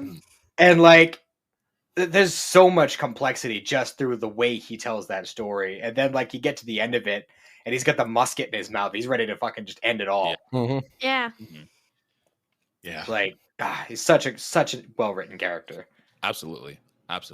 How did you feel? I was gonna say, how did you feel about the kind of animation studio changing between Wit and Mappa? Because it seemed pretty, like when I first watching, I remember feeling it was pretty abrupt, but then I got used to Mappa's style and everything after that. I will say, watching from beginning to end, aside from like a few cases, like that CGI Colossal Titan is the worst thing I've seen in the entire show. I did not like that at all, but that's more of an animation thing. Sure. I will say the shift for the most part between Wit and Mappa, I didn't really notice until we started seeing the actual Titan fights, and I was like, oh yeah, I see now. Yeah. Because Aaron's Titan specifically makes a huge shift with the animation change. Yeah. Because apparently, much more sinister. From what I've read, is that Wit Studio wouldn't draw like shirtless Levi or Zeke's butt cheeks in that one scene at all, which is part of why they switched over to Mappa. Interesting. It was for the butt cheeks. I mean, you really do see his cheeks in the last episode, right before he gets killed. You do see them cheeks. Yeah, good. Just thinking, good, like, as we should. I'm just thinking, like Mappa doesn't have standards. I'm like, Mappa's like, cheeks? Sign me up. I'll draw cheeks. That doesn't make sense because he's not Titan ass all the time. That's true. He's not Titan all these cheeks. Titans are naked. Yeah. There's an entire scene where they're talking about Annie's ass. I'm like, this is true. Yeah. That's from what I hear, is that there were certain things they just did not want to draw and have their studio title on, and that was some of it. Interesting. Well, yeah, they wanted to go on and do wholesome stuff like Spy Family. Yeah. So like I don't know for all the manga readers here, like did you pick up on like some of the scenes that were actually filler? Yeah, sometimes, not always though. But it's one of those things where like the filler adds to it. Like for instance, when Aaron's having kind of his existential crisis about fighting Annie. Okay. Like that whole bit where he gets like impaled by the giant wood stake and everything else, like that was all filler. He had no qualms in the manga. He just immediately jumped in. Oh, interesting. I think it kind of helped with the exposition though in the show, like because that's something you can do in animation that's hard to come across in just a drawing with text. Yeah. Another big one that comes to mind is when Levi and Kenny's final showdown. That wasn't in the manga. Yeah. Oh, interesting. That, and they also changed in the when Armin and Aaron are doing like their walkthrough, the text is more flushed out. Like the dialogue between the two of them is a lot more flushed out, because basically instead of Armin's whole like punching him and then yelling at him, it was more like, that's okay, it'll be fine, here's a hug. Oh, so the scene where he like hits him was not even there. Yeah, so it's way more flushed out. Well, I feel like the scene with Aaron being impaled by like the wood, I feel like that is beneficial to it, because I mean that whole scene he's struggling to like figure out how to like oh my god, that photo. I wasn't going to acknowledge it. I was just shaking my head. I was not going to acknowledge it. It took me a minute to figure out what I was looking at. I'm like, you can see everybody in the video version just being like, Yeah. So funny. Popped up when I was looking something up. That's so good. But I mean, that whole time in that scene, Aaron's struggling to like figure out how to transform and everything like that. So him like struggling with being impaled and everything and trying to stand up, it kind of adds to that struggle of him trying to figure out how to even use this power in the first place. Yeah. I think like I said, I think it's fine. It just gives more there was something else that was cut from the manga to the show. And it was that the when Grisha is Alex, fuck off. When Grisha is talking and has the key and he has that worried look on his face. Oh yeah. Yeah, he's supposed to be talking to Aaron in that moment, like adult Aaron. Yeah. And that's more implied in the manga and like not at all in the anime. Yeah. When they go back and like put emphasis on that scene, it makes more sense. But you're right. It seems like it's more in the manga they flesh it out more. What am I looking at here? What is this? Now I'm in the rabbit hole. Yeah. Now I will can't say stop. I did love the scene where like they're trying to train Aaron to be like a Titan weapon for them, and Aaron's like, "All right, guys, I'm gonna transform." He just starts gnawing his hand off, and it just won't work. And I'm just like, "This is very typical." Yeah. But then it happens during lunch, and they all immediately want to kill him. Yep. Oh, that's so funny. All for the spoon. All for the spoon. All for the spoon. I want this photo of Aaron as my profile picture on Discord now. I'm putting that. So There isn't that many now that I'm searching, but I did find some good. Don't pause. So another scene, like right in the middle of season 3, I want to say, is the whole scene with like Historia's background and the Aaron up in chains up on the thing, and like that whole that was that was one of the many points where I was like, what? I'm like, where's the show? It's like, what is this even anymore? Yeah. Historia is another one of those interesting characters that, like, you think she's such a nothing character at the beginning, and she ends up being one of the most important people in the show. Yeah, because she really is played as the archetype, like, oh, I'm the helpless damsel in distress. No, nope. Yeah. Well, it's interesting because like she's very nothing at the start. Yeah. Massively important throughout the middle, and then by the end she kind of like is off in the country. Disappears. Fades back into nothing. Yeah. She's super pregnant. Even though she basically causes Aaron's mental like revelation, decline, whatever you want to call it, Aaron's choice at the end. Yeah, it makes sense how friggin' depressed she looked. That one little glimpse we got of her before the rumbling started. So she knew it all. Yeah. Slip so and fall. Bill, oh, shut up. So, Bill, here's the question: do you support the rumbling? Are you pro rumbling? Are you? What's your political views on rumbling? Well, I did not feel bad for everyone who got smushed, but at the same time, a lot of the unfortunately the people I cared about by that point were already Hanji was about to die, Sasha was dead, Aaron's gonna die. It's pretty apparent. Hell, the only people that lived at the end that I liked were like Mikasa and Armin. And even then, we know they die too. So I came around at the end to really liking John. So John kind of came into that leader role. Yeah. I liked him as like I liked his back and forth with Aaron, like just the whole like his like subtle crush on Mikasa from the beginning. And he's like, I love her long hair, and Aaron's like, cut it off, and he's like, I hate you, Aaron. I hate you. Oh man. So good. You think that was adult Aaron just being like, tell her to cut her hair. In her ear? Cut your hair. I just want to mess with this guy. Yeah. I like their back and forth. I was like, I know it got reversed like really quick, but when they got turned, him and the Krillin guy, Connie. When him and Connie turned into Titan, when him and Connie turned into Titans right at the end, I was like, I feel bad. Yeah. I think that scene right at the end was really dark, where they're all up. There's the standoff between the Marlians and the and everyone else. They're up on the like the big rock or whatever, up on the plateau thing, and like it deceptively there's the confrontation, it deceptively cuts to that gunshot shot going off, Yeah. and it leaves you hanging for a good like 20 minutes Yep. on what happened there. I was like, damn, like that is dark.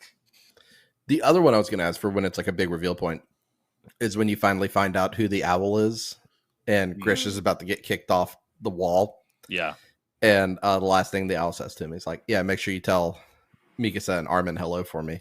Yeah. Yeah, and That I was like, crazy, I don't know because who I that is. Yeah. How does he, They're not how does my he know their memories. names? Yeah. No, Well, even it's he a time questions it. He's like, Yeah. who are these people? They hadn't even been born yet. Yeah. Insane. That was another character I liked. The guy who the previous host Oh, of the owl. Mm. Yeah, the The Attack Titan. Like Hmm. I thought he was interesting. Like just like the shock surprise. Like when he punched that guy down into the pit, I was like, Oh, "Oh, yeah. thank you." I'm like, this guy deserved it so much. Oh yeah. Yeah. he How about really- that hype moment in the paths when like all the previous Titan holders like pop up and they're like, "We're gonna Oh, help yeah. you." Yeah. Yeah. Like, Oh yeah, like that was a serious fist pump moment. Yeah. Yeah. Absolutely. I also could you imagine like you're just sitting there, and it's like a meme of like, you know, you're sitting there having breakfast or whatever, and you just get called into the paths, and it's just like, Yeah, right. What? Just sitting on the toilet, just like well, Because everybody does get summoned to the paths as you are. So are you just squatting there with your pants down, just in the middle of the desert? It makes it worse. You pop in there and you're like mid wipe, so your arms light, and you're like, oh. hey. I was gonna say though, that scene where like they were showing like how the Titans get to the walls, like oh yeah. I was like, Swim. well, the scene where it's like they start like they have them all up there before they turn them into Titans, and they kick the one guy off, and they're like, we need someone to lead them to the walls. Yeah. And I'm just like, that's fucked. Like on That was some level. That was Falco's uncle. Oh, was it? Yeah. Damn. That's Oh crazy. yeah. Honestly, just even talk about the show. You need that like beautiful minds room with the red tape and everything to show character relationships Mm. like that. Jesus, yeah. For real. Like it was actually kind of embarrassing how long it took me to realize that Zeke was Aaron's brother. Like that Yeah. the Beast Titan was Aaron's brother. hmm Also, like out of all the Titan shifters, who was your favorite one? Ooh. It's still Reiner. Yeah, Like, I would say it, yeah. it has to be Reiner for me too, just because, like I said, his whole arc in general, it kind of leads into that idea of like protagonist, antagonist throughout the entire show. Like almost him and Aaron switching roles more or less to like almost Yeah. reflecting exactly what's happening in the first episode with Reiner and the walls and everything. I thought was so cool. Mhm. So for me, it's actually kind of interesting just because she comes out of fucking nowhere. I love Peak. Yeah, me Oh, too. Yeah. I love She- Peak. I Peak is loved pretty how great. I loved how little she gives a shit about anything. Yes. Like, Oh, Yep. yeah. like she's like, I'm just here because I have to be. I'm not. Yeah. I don't actually give a fuck. I Did love y'all her s- little sarcastic comment at the end where like they're all talking about, oh my god, Aaron talked to me and he talked to me, and she's like, well, I would have liked that. I don't even know him, but I would have liked the conversation. It's like, what the fuck? That and the infamous thing of like her running down his like neck or whatever. I love Oh, that. Yeah. Well, because we find out her Titan's kind of fucking OP, where she can just keep Yeah. making multiple ones like out, Oh, out yeah. of thin air like that. I'm like, that would have been helpful like Yep. earlier. Yeah. She's like, nah, I'm a cart. I'm a card. Yeah. I'm a cart. That and like the basically like giant pillbox they put on her back for like combat. Yeah. Yeah. Mhm. Yeah. The like reveal when you find out those were all the people that she hugged were like, oh, those are her like the people. Yep. Yeah. Those are the people who pilot that, and then they all get taken out. Yep. By Sasha. Yep. Yeah. Yeah. I mean, they deserved it. I mean, Yeah. There's another character nobody's brought up yet. Yelena. Mm. Is that the Oh, frown stare girl? lady. That's Yeah. the Yeah. stare. Yeah. The stare. I did not like her at all. I'm not gonna lie. Yeah, I think she's kind of up there with Flock. Yeah. I was like, well, because I was like, is she a hero or a villain? I have no Yes. freaking idea. I have a photo of her in my office's bathroom for the technicians. And it's her Is doing it that one? Is it that Doing one? that face, doing yeah, the face it's her looking doing down. it's her, and it's in where I put it on the wall. It's so that when you're sitting on the toilet, it's like staring at you. Yep. That's amazing. great. I will admit that entire scene is glorious for how like fucking insane it is. Like the Yep. whole like Yeah. the fucking missiles flying through the air, and then it's just like, standing on the and then so just good. the look down at Armin. I'm just like, Yeah. hey, Yeah. this girl is insane. Yep. Well, that's the only thing you really can think, because she goes from that face to, oh yes, please help him. Like, God, you got problems, lady. Yeah. Then when you find out that she's actually like biologically 100% Marleyan, like, Yep. Yeah. You're like, oh. it's like, yeah, You're not you here got for some stuff anything. going on. And then trying to, fulfill Zeke's euthanasia plan. It's like, Mm. oh man. Mm. That is such a dark plot point too. Yep. It really Yeah. is. It really is. Well, especially like the amount of people that are low, like, yeah, this is fine, and it's like, no, it's not. It's not. What? No. Are you what? I did like how Aaron like psychs him out too, where he's all like, "Oh yeah, I'm totally for that," and he's like, "Psych." Yeah, especially when it gets back to the royal family and they're in, the giant cave and everything. Mm. How was that plot twist for you when Ooh, so Aaron's dad didn't want to go through with it, and then Aaron Mm. just gets in his ear. He's like, "Fight!" Yeah, I was like, Yeah. "God damn it, Aaron!" The entire time. Yeah, realizing that Aaron was like more or less kind of pulling the strings through most of these Yeah. big plot points that were happening. Like you said, following Ymir, things like that too. But it's still being Aaron that whole time is just like, it's a crazy revelation. Especially when Aaron finally realizes it himself, and then he Yeah. goes, "Wait a minute." Yep. Yep. And he just hits you, "Tatakai," if you're watching Japanese. Mhm. And then that to me is the most mind blowing bit when you're like, he started all this. Yep. Or like we said, we kind of offhandedly said it earlier in the show, but like sending the Titan essentially to eat his Mhm. mom so he can get Yeah. these events going, so he can start this obsession with the Titans and everything to kind of set the events going forward. Yep. Well, it's like that meme of like the guy's like the puppet master, like, and it keeps getting progressively bigger, and it like Oh, starts yeah. with Aaron, and then it ends with Aaron. And it's Yeah. like, it's like what? Yeah. Oh, so I good. love the whole bit where they're going through Grish's memories, like how it starts with Mhm. Zeke just being like, "Our dad did this and our dad did that," Yep. and you're brainwashed. And then like, as he's going through, and he's like, you can see his like on his face, like he'd just like slowly come to the conclusion, like, no, you actually had a pretty fucking good childhood up until Yep. Yeah. he's Yep. like, "Ah, shit," like that would have been. He was like, "Oh, you Oh. actually had a nice dad. Must be nice." Then Or- there's that heart wrenching moment where like Grisha actually gets to tell Zeke how much he loved him, and then Zeke's like, Yep. "What? Like You what?" have to stop Aaron. Yep. Yeah. That was such a like my jaw hit the floor. Mhm. Like Yeah. And honestly, this is my favorite experience of Attack on Titan is just this where we have Bill who's like fresh eyed into the whole Yeah. thing. Yes, I need to rewatch Attack on Titan. I was just thinking the same I thing. did. There was- I did in preparation. I mean, there was like a ton of moments too where I was still trying to think like certain things out, like because Yeah. early on I didn't realize how the Titan shifters work, so I thought Yeah. that formula just made you a Titan shifter for a while, Mhm. Yeah. and I was yeah. like, oh, okay, that's how this works, and it's like, no, that's not how this works, because then the Historia's dad turns into a giant slug monster, which was perfectly Yeah. fitting for what that man was. Oh Yep. yeah. Yeah, Piece of shit. just that image of him like Yeah. on his Yeah. way to the. He was definitely So the creepy. ickiest Titan. Of Yep. all Oh of yeah. them. He's Yes. definitely the goopiest one out of the bunch. Goopy's The fact the, that- Goopy's the word. The fact that he dragged his face all the way there, and then by the time he goes over the wall, he's just Yeah. face Half gone. I face. was Yeah. like, Yeah. I was Have like, you- oh, Have you ever come across the animator Kane Pixels? That sounds So so he's familiar. he's the one who made the really good Backrooms series. oh, gotcha. Yeah. Mm. And he has this tremendous, and you've probably seen it before in the Zeitgeist, but I'm gonna put it in our chat here. But he has this awesome thing he did of Attack on Titan, but what if it was in real life? Oh God. Oh. Yeah, and it's I don't want supposed to be know like that. it's supposed to be this like sounds terrifying. it's supposed to be like old found footage kind of thing. Mm. Oh. So I'll put this here. It's all he did these animations early on, but they're really, really cool to look at. And if you have extra time, his Backroom series is really good. Mhm. Little side note I've on seen all that. All right. Also, they found the backrooms recently, and that was kind of crazy. But Yeah, they did. Did you see he got picked up by A24 to make a movie out of that?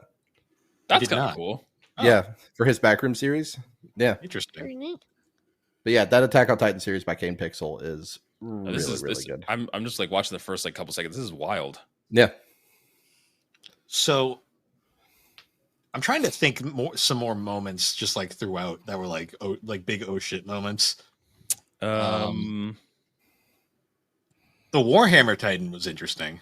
that one was cool. Oh The yeah, fact that like didn't last nearly long enough. I love the Warhammer. Yeah. Yeah, I really wish it would have lingered a little more, but I get yeah. why it didn't, but I also really appreciate the fact that she's like halfway through explaining her plan, and then Aaron just punches her in the like face. halfway through Yeah. transformation and Yeah. then getting hit. Yeah.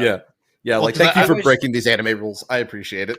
because Yes. like hers was interesting because of the fact that she doesn't like become the Titan. She just hides in the ground and it comes out of Yeah. her. Yeah.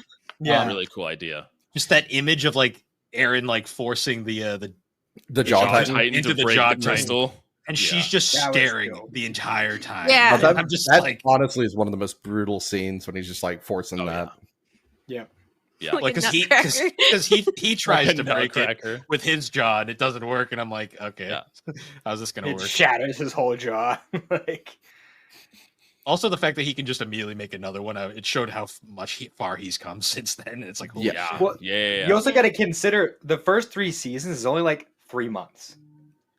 Yeah. Yeah. Yeah. A lot Like of it time go to like train. so much happens in a short amount of time for those first few seasons, and then we got the 4-year time skip. He's had all that time to really work on it and perfect it. Yeah. Yeah. It's one of the nice things is that they show you dates so you get a really good idea of Yeah. time. Yeah. I mean, not only that, but you can get that he has more of a control over this power because when he does get the Warhammer Titan power, he like almost can use it pretty immediately. Like he has pretty much control of these powers, even though they're fresh, they're brand new to him, pretty quickly.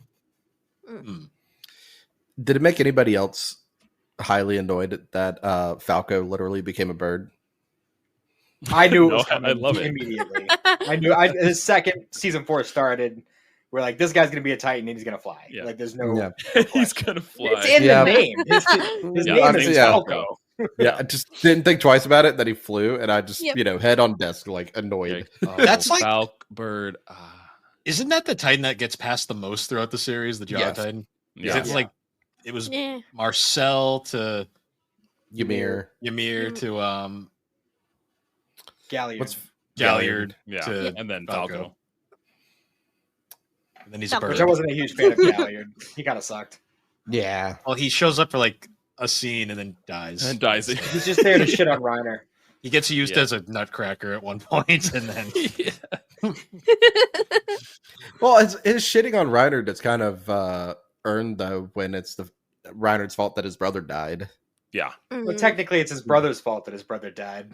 Well, To be fair. it's also Reiner's fault. Reiner wouldn't have been there if it wasn't for him lying True. about the whole thing. That- hey, yeah. Ymir was just trying to take a nap, and they stepped on her ground, so she came out and ate him. It's just what Yeah. Yummy. Um, Does anybody think it's kind of odd that Ymir is the only one who's pure Titan, who's like Titan shifter form is the same as her pure Titan? Ooh, that's true. I didn't even think about Yeah. that. Hers is pretty. So you'd have to argue Annie's though is like. Mm. Well, we never saw Annie's pure Titan. Oh, I form, see like, what you mean. Yeah. Yeah. Like before Yeah. she ate the shifter to become the. Oh, that was another one. Bill, did you notice that in the tower when Ymir's like fighting off? They're about to people? bite their hands. Yeah. And everything, and Yeah, Berthold's in the background, like he's about to do it, and the tower's crumbling. yeah, yeah. Any when I rewatch specific scenes, I was like always watching like Reiner and Bertolt. I'm like, Yeah. To see what they're Yeah. doing. where are you? Well, because that whole scene when they're training, where like Aaron's chatting with Reiner, and he's like, "You think you can take her?" And they like immediately go to Annie, and I'm like these three know each other. And then it's Yeah. like you realize it later, and you're like, "Son of a bitch." Like, they really do know each other. Yeah, I was like, What? they- One of the best moments of the whole show, Annie and the pie. Yeah. Yes. In the Yeah. pie. She's just like stuffed like a chipmunk. She's got Yeah. a fucking pie. And Connie just like before any of them even really acknowledges he's there, Connie just starts losing his shit laughing at her. yeah. Yeah. Oh, Connie's mom. That's another really sad thing. Oh yeah, that yeah. reveal. Yeah. It worked out by the end though. Yeah. Aaron did him that one solid. Yep. Mhm. Yeah. Although I'm thinking of like scenes that Alex ruined for me, and one of the ones permanently is the scene when they capture Aaron and he's up in the tree with them, and now I just think of that stupid fucking reel where they fucking video. edited little the fucking arms. they edited like chipmunk sounds over it. It Oh was my a God. fish. It was Whatever. actually a fish. Whatever. I can't unsee Tiny that stumps. goddamn reel now. I'm gonna Yeah, find it. his little stubs. Just the scene of Reiner yeeting Aaron away there. I'm just like, I can't unsee it. Fucking love that video. So I'm gonna so find funny. it. I say we were talking about the dub actors earlier. Like I mentioned, like Yeah. Bryce Papenbrook. Mhm.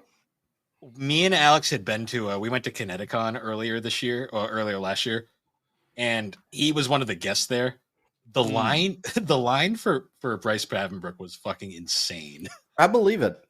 Yeah. Like every other booth was pretty manageable. The two booths that were like in like mental, like you could not get to was Bryce Papenbrook, and then the Bluey voice, Bluey's dad. That's so funny. I love that so much. They put them right next to each other, so there's just this giant clusterfuck of people right there. I'm like, they did not think this through well. How at many all. people do you think went from one line to the other? Like They got him Like, from Bluey like, to I'm gonna Bryce. go get the Bluey. Yeah, like got both autographs. You know what's funny though about Bryce Papenbrook? Like before Aaron, he was famous for he'd always play like the young boy protagonist. Like he was always known for that one voice. And then he goes and does Aaron, and that's literally the same voice he does for Aaron. Yep. But now it's Yeah. like it's just the Aaron Yeager voice. Yeah. Yeah. I It's just just- watched a show with him, and I'm just like, oh, it's just Aaron Yeager. Yep. It's just Aaron think Yeager. It's pretty wild though how even like before Attack on Titan really blew up, like how many main characters he got. Like I think he might be in the top running for like voice actors who have the most main roles. Yeah. Well, There's- he was controversial when he got Aaron because a lot of people he was so typecast into one specific role, no one thought he could pull it off. No. The other one I was going to say that's a fun one. Once you hear it in the English dub, you can't really unhear it. English Connie is the same as I can't think of the voice actor's name, but he also does Bakugo in My Hero Academia. Oh, really? Oh. Yeah. Yeah. So it's really funny. You're like, oh, it's just really stupid Bakugo. That's all. I actually just went through all of My Hero, so yeah, I noticed. I picked that up pretty quick. That's Yeah. crazy. I did not pick up on that. Let me who is that? I can bring it up real quick. Clifford Chapin. Oh, Yes. it's replacement Mayuki in Kaguya-sama. Yep. For that one season that Aaron Discme was sick. He was in that too. I think he just did like a lot of like minor roles in Attack on Titan. Oh, yeah, there's most of the Funimation like people were here. Like Matt Mercer is Levi. That's just iconic. Yeah. Yeah. Well, like you hear that voice, you just know it's Matt Mercer. Oh, Well, absolutely. If this anime was made like 10 years earlier, it probably would have been Troy Baker. So, I mean, let's be real here. Yeah, J. Michael Tatum as Irwin. Like that's a pretty good one. I like how it has Attack Titan listed here with just question mark on who voiced it. it's like I don't know. Who can even do that? Like, Right. Yeah. Now there's a ton of like well-known voice Yeah, like I said, actors throughout there. dub is good. Dub is really good. Yeah, I think it's one of like the best English dubs. Like Because I it's remember, it's funny from. Oh god. well, I was just gonna say like early on, there's like like when I think of like. Actually, no, I lost it. Someone else go. I just lost what I I was going found to say. the video, Bill. Oh, jeez. Oh I no. found Here we it. go. It's my favorite. So fucking stupid. Oh, Hold yeah, on. this. Mhm. I had a good chuckle.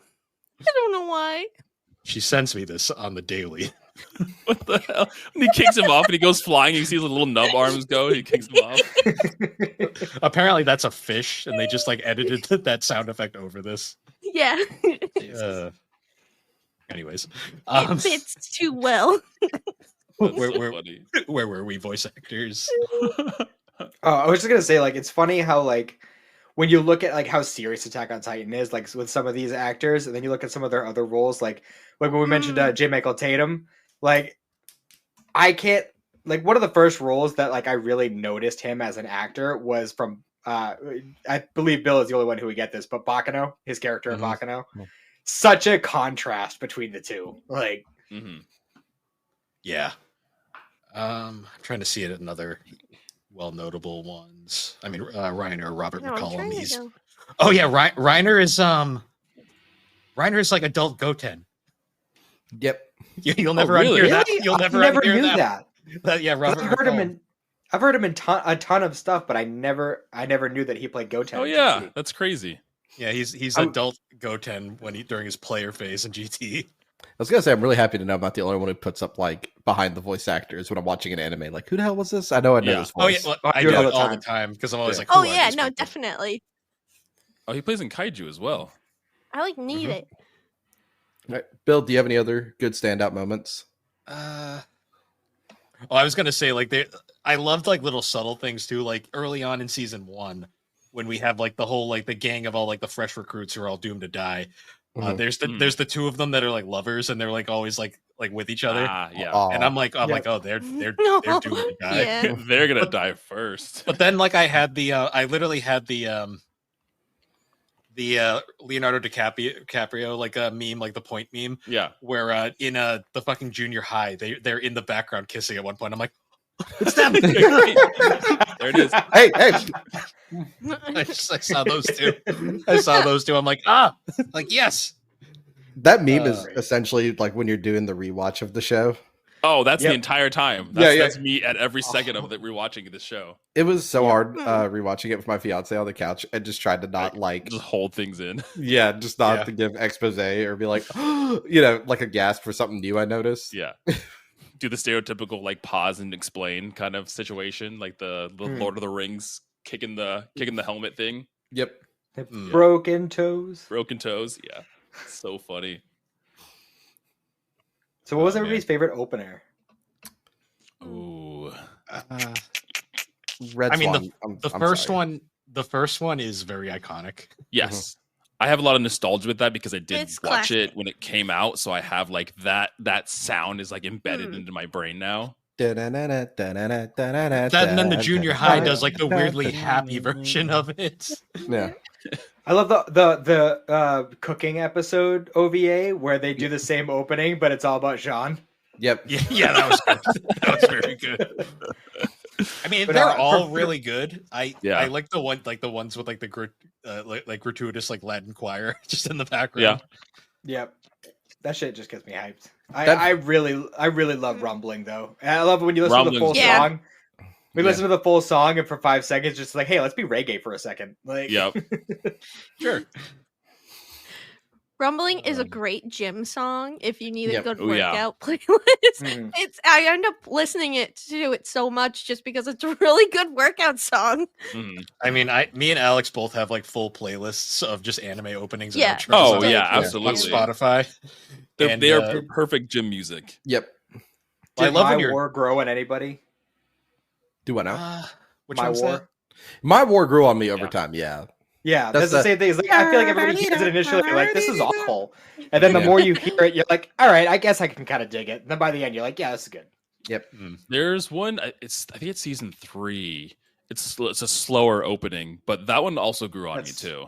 That one's Red Swan. That is Red Swan. Red Okay, Swan- yeah, that's Mm. that one's my favorite. I just think Red it's Swan's like- really good. Red Swan's Um, really good. yeah, it is I think the most beautiful Sasageo might intro, still I be think. my favorite. Sasagi Yeah. is good too. I will say the outro and at the end of season 3 with like the water and stuff. I was like, this is Yeah. so happy. I shouldn't be happy. here. I'm not allowed to be happy. I'm like, Yeah. I'm like, I hate you, anime. I told you that was the good ending. If you wanted the happy ending, you stop there. Man, The the There's so reveal many though, mysteries to solve though.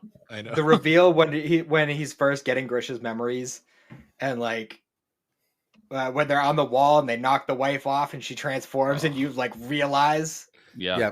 Yeah. like holy shit, like that was such a Yeah. like Well, those that's like last a- few a- episodes of season 3 were such a like I was glued to the screen. Yeah. I like how they have like reveals and then they have reveals about said reveals later on. reveals on Yep. reveals. Oh. I'm curious because obviously with shows like this and not watching them when they're out or when they're like they're hype and everything, like there's a lot of hype, especially with this. Mhm. I imagine there was a lot of hype built up to this. Mhm. Did it live up to the hype for you? So I will say So I'll two-tier this a little bit. Okay. The fact that I somehow avoided spoilers the Yeah, entire that's time. crazy. Yeah, that. Yeah, I don't know I- how you did that. I don't know, because I mean, I famously got spoiled for Oshinoko in the Formula One subreddit of all things. Yeah. like That's just crazy. stuff like that. Like I Yeah, like, yeah.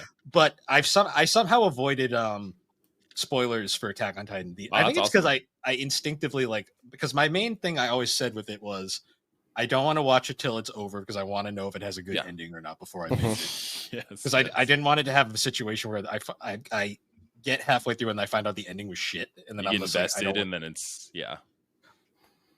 I will say, watching it, the ending, despite it breaking my brain and I'm still not sure about it, was Sure. very satisfying. Like when I finally saw Yeah. the end title card, I Yeah. kind of like took a nod and was like, I did it.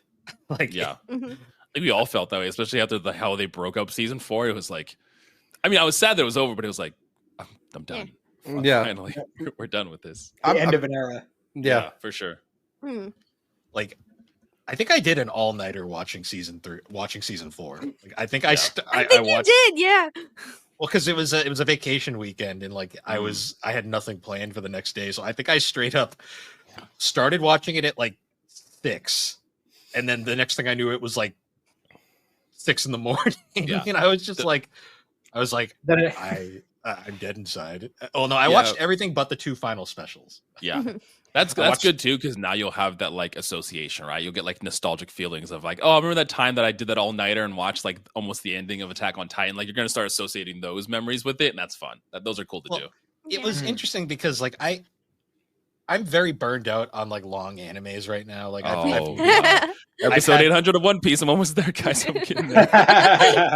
like I think about it, like I think Naruto Shippuden was the one that kind of did it for me, where I was yeah. because There's I watched There's a lot of filler that makes me want to rip my eyes out in that, Yep. in that show. I watched all of that, and it took me like almost an entire year. I mean, Yeah. I did most of it in COVID, so that was kind of Yeah, what yeah. helped. But getting through that, it was kind of like I was like, I don't want to watch long animes anymore. I just want to watch short ones. So I kind of had Mhm. this like thing for a while where I was only watching like 26ers at most. yeah. Then I watched the next long series I watched after that, which was a mistake just because of the way I did it, was Rurouni Kenshin. Mm. Which first 2 seasons great. Season 3 is a dumpster fire because it was all filler. But Oh god, a filler season, awful.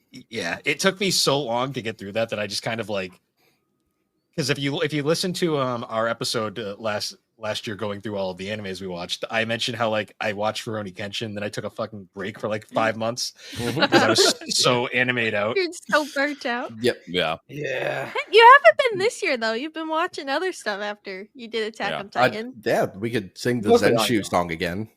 Yes. Yeah, you might want to watch the GNC episode that came out earlier Oh. at the time of this recording. Zenshu. Not gonna lie, the scene, I got tired of seeing that transformation sequence after like 4 episodes. But the No, one you're where wrong. the one where they actually Best anime remembered, transformation ever. I'm just saying, the one where they noticed they actually took into account the fact that she wasn't wearing pants at the time. I was like god damn, they actually What? thought of that. So Jared, have you seen this? No, I haven't. It's a Mappa Oh, original. You gotta, It's a Mappa original where a animator dies at work and then gets isekai'd, which I think is kind of on the nose. What's it called? Zenshu? Zenshu. Zenshu. Oh yeah. It's okay. just it's a 12er. It's quick. it's worth Yeah. it. So I watched it week to week, and by the way, I Yeah. was also annoyed with the Zenshu. I was like skipping at that point. I was like, yep, I don't need to see her get teleported again. I'm good. See, I binged it in one sitting, so I just saw that about 12 Yep, times. same. over and over and over. That's funny. Best magical girl transformation ever. I like that this is also Bill's long way to avoid saying that yes, he liked Attack on Titan. Yeah, I never got an answer, Yeah, Bill. yeah. Yeah, I don't think he wants to admit that we were right. That's what I it is. enjoyed the experience. I still don't know what I think of the show though. That is where I'm You at don't right regret now. it though. You don't. No, I'm regret glad I it. finally got There it. you go. off That's the all that list. matters. Great. I'm So glad- now- How's the part where you watch it again? Yeah. yeah. Well, he's watching it a second time already, so obviously, yeah, he's invested. We got him. I watched I haven't I will say I haven't watched it fully through. I've picked out specific sections just because I've like I need to know. Yeah. Mhm. But yeah, no, I enjoyed it a lot. Good. I'm still not We got him. We got him, boys. We got. I still Now we bully him to watch JoJo's. Yeah, that's what I was thinking. One of us. One of us. Gotta go. What We'll do it. We'll do it What together, up? Bill. Jared. I haven't watched it either. We'll just do it together. All That'll right, be, double bullying. that'll be next year's challenge. Like Oh, JoJo's is also long. I'm watching One Piece, guys. JoJo's so long. JoJo's Yeah, not long. JoJo's is though. not long compared Well, to no, One JoJo's Piece. also- You can. JoJo's is different because it has the benefit of being separate That's fair. sections. Yeah. Yes. So you could watch like part 1 and then take a month break and then Yeah. start part 2. That's fair. And Exactly. these seasons are this is only what, 26 episodes. Yeah. Except for season 3, which is like 50 or 60 episodes. I mean, you're right. I'm watching Yeah. One Piece arcs that are like 110 episodes long. So I guess that's Yeah, I guess part- that's fair. No Part 3 of excuse. JoJo is really long. Trust me, once you really start getting rolling, especially in part 3, Yep. you're not gonna want to stop. Yeah, Isn't there new JoJo? Yeah, Did I see Steel Ball post- Run? Yes. Steel Ball Run. Yeah, okay. Steel Ball Run. We get like Jesus this time. Yeah. What the fuck is happening in the show? It's a JoJo reference. Jesus is a Yes. JoJo reference. Yes. That's all you need to know. Everything Okay. is. I will say Yeah. though, anytime I hear "Walk Like an Egyptian" come on at work, I still think JoJo's. So What was it? Roundabout, Roundabout. by Roundabout. Yep. yeah. Yep. You just see the. be continued. Yeah. I just think of that bass line, the do do do do do do do do do. Yeah. Okay, I'm putting JoJo's on my watch list. I will finish it. Well, and that's like the someday. fun part about JoJo's is all the endings are like different songs. My Yeah. favorite one is from part 5. Oh, of course it is. Of course it is. It's just How can so it not be? sentimental. How can it not I'm feeling so horny. Yeah. Oh boy. Look, I there's don't think they picked a bad song for any of them though. Like No, they've and- always been bangers. and that's the other thing is that like all the characters on JoJo are like musical references. So a lot of people interesting. a lot of people would have just made like a playlist to share with their friends. Not Araki, he made a fucking anime. The dub kind of ruins it though. Yeah, Yeah, they had to for yeah. legal reasons. Mm. yeah. But no, it's good. All right, so Bill, next we'll see you again in 2 years when you finally wrap up JoJo. JoJo's. Yep. Well, we Well, can the chat. fun thing Jared? about the different Yeah, I'm down. Let's do it. Let's do it. So when we get to the end of the year, the roundup wrap up, That'll be your Well, good well, noodle homework. we'll challenge each other to different shows again, and then we'll see where it goes. Yeah. Yeah. When do me I'm and I'm Alex not get to bully watching people in the original walk? Dragon Ball. What? Original Dragon Ball's so good. It's the best the one, best Alex. one. It's the I best watched- one. I watched it front You- to back for the first time last year, and it's good. I mean, there's peaks and valleys for sure, right? There is times where I was like, man, this is just slugging. But at the end of it, I was like, this is great. I need to watch Z again, but I almost liked it better than Z. I think it's better than Z. Okay, Personally. yeah. I definitely is. But you know what, Alex? You signed yourself up for that because I told you you should watch Kai, and you said no. I'm gonna watch the original. No, Bill told me No, to no, no, watch no. the original. I bullied her No, into I watching the told you original Kai. Bill bullied me into watching the whole thing, and I because she had to see the filler. She had to experience that. The filler is part of the journey. what You was had the to one, watch like, with the driver's um, license test. Oh yeah, garlic. Yeah. That actually was good. The garlic junior arc. I like fell asleep halfway through, and I said, I don't need to finish. I don't need to go back. That's and fair. rewatch it." That's fair. Have you watched any of the movies yet? The movies Not are yet. so good. No. Bio Broly. I came and bullied you, and then proceeded to not watch They ambushed me. That's crazy. on Geek Oh yeah, Giveaways. Alex Yeah. crashed a Geek Addicts episode to bully Matt into That's I was like crazy. mid sentence. She just pops up like, "Where's my list, Matt?" Yeah. The best part is I was listening the whole time. Yeah, she was in the green room. That's I'm over here crazy. trying to Waiting. talk about 70s Superman, and Nope. When are you guys watching One Piece? When is that gonna happen? Yeah. Slade. And then this is where I Watching what? Watching what? No, what? What? If What they- about if they the do- One Piece? If they do Piece? have like a condensed, chopped up version of the show, that's not like The no One fillers, Piece. like almost like Kai. Where Would did you Bill watch it then go? again? Bill's gone. I said One Piece and he vanished into the ether. I tried to do like this fun little I tried to do The this fade like out. fun little like fade out of existence, and I got a Charlie horse and fell in my ass. No, so I've said it before. So I tried One Piece. I Yeah. gave it like the first 100 episodes, Okay, that's and decent. I couldn't do it. The voice got your casting was grating on me. Did you watch Are you it? sure you that's watched the early. Funimation dub? No, I didn't watch the Funimation. I tried both Japanese and English, and I hate Yeah. both. I hate both. I just What can't about listen to it. the Early One One Piece Piece is when it rough. comes out? So, If it does. so you're talking about the redo East remaster? Blue. Yeah, like the remake. I'm gonna give it a shot. I said I would give it a shot, and I will. I'm Yeah. hoping It's the me- voice cast is new because the voice cast fucking sucks. Yeah, I just Well, considering it's Netflix, I'm kind of have a suspicion that they're going to use the live action cast. But Slade, Oh, it's yeah. Funimation. Half those actors are in Attack on Titan as well. I know, but I just can't Eren listen. Yeager is Luffy. Yeah. I just can't listen to Luffy's voice. It's like trying to listen to Pirates. Goku in Japanese. I can't do it. No, there's definitely Which peaks is- and valleys Which is of funny his because voice. Colleen Yeah. Clickenbeard actually voices Kid Goku in some media. Yeah. Just that like. I'm glad they fixed that for Daima. well, yeah. No, there definitely is peaks and valleys for One Piece, but like when it hits, dude, it's so It's good. so I think it's just Stockholm syndrome because you're like, No! I gotta justify these 300, 500 episodes No, that I've been watching. It has to be good if I've been around. I here mean, this No. long. I think Trust there's me. There There- is emotional roller coasters. in there that. is, bro.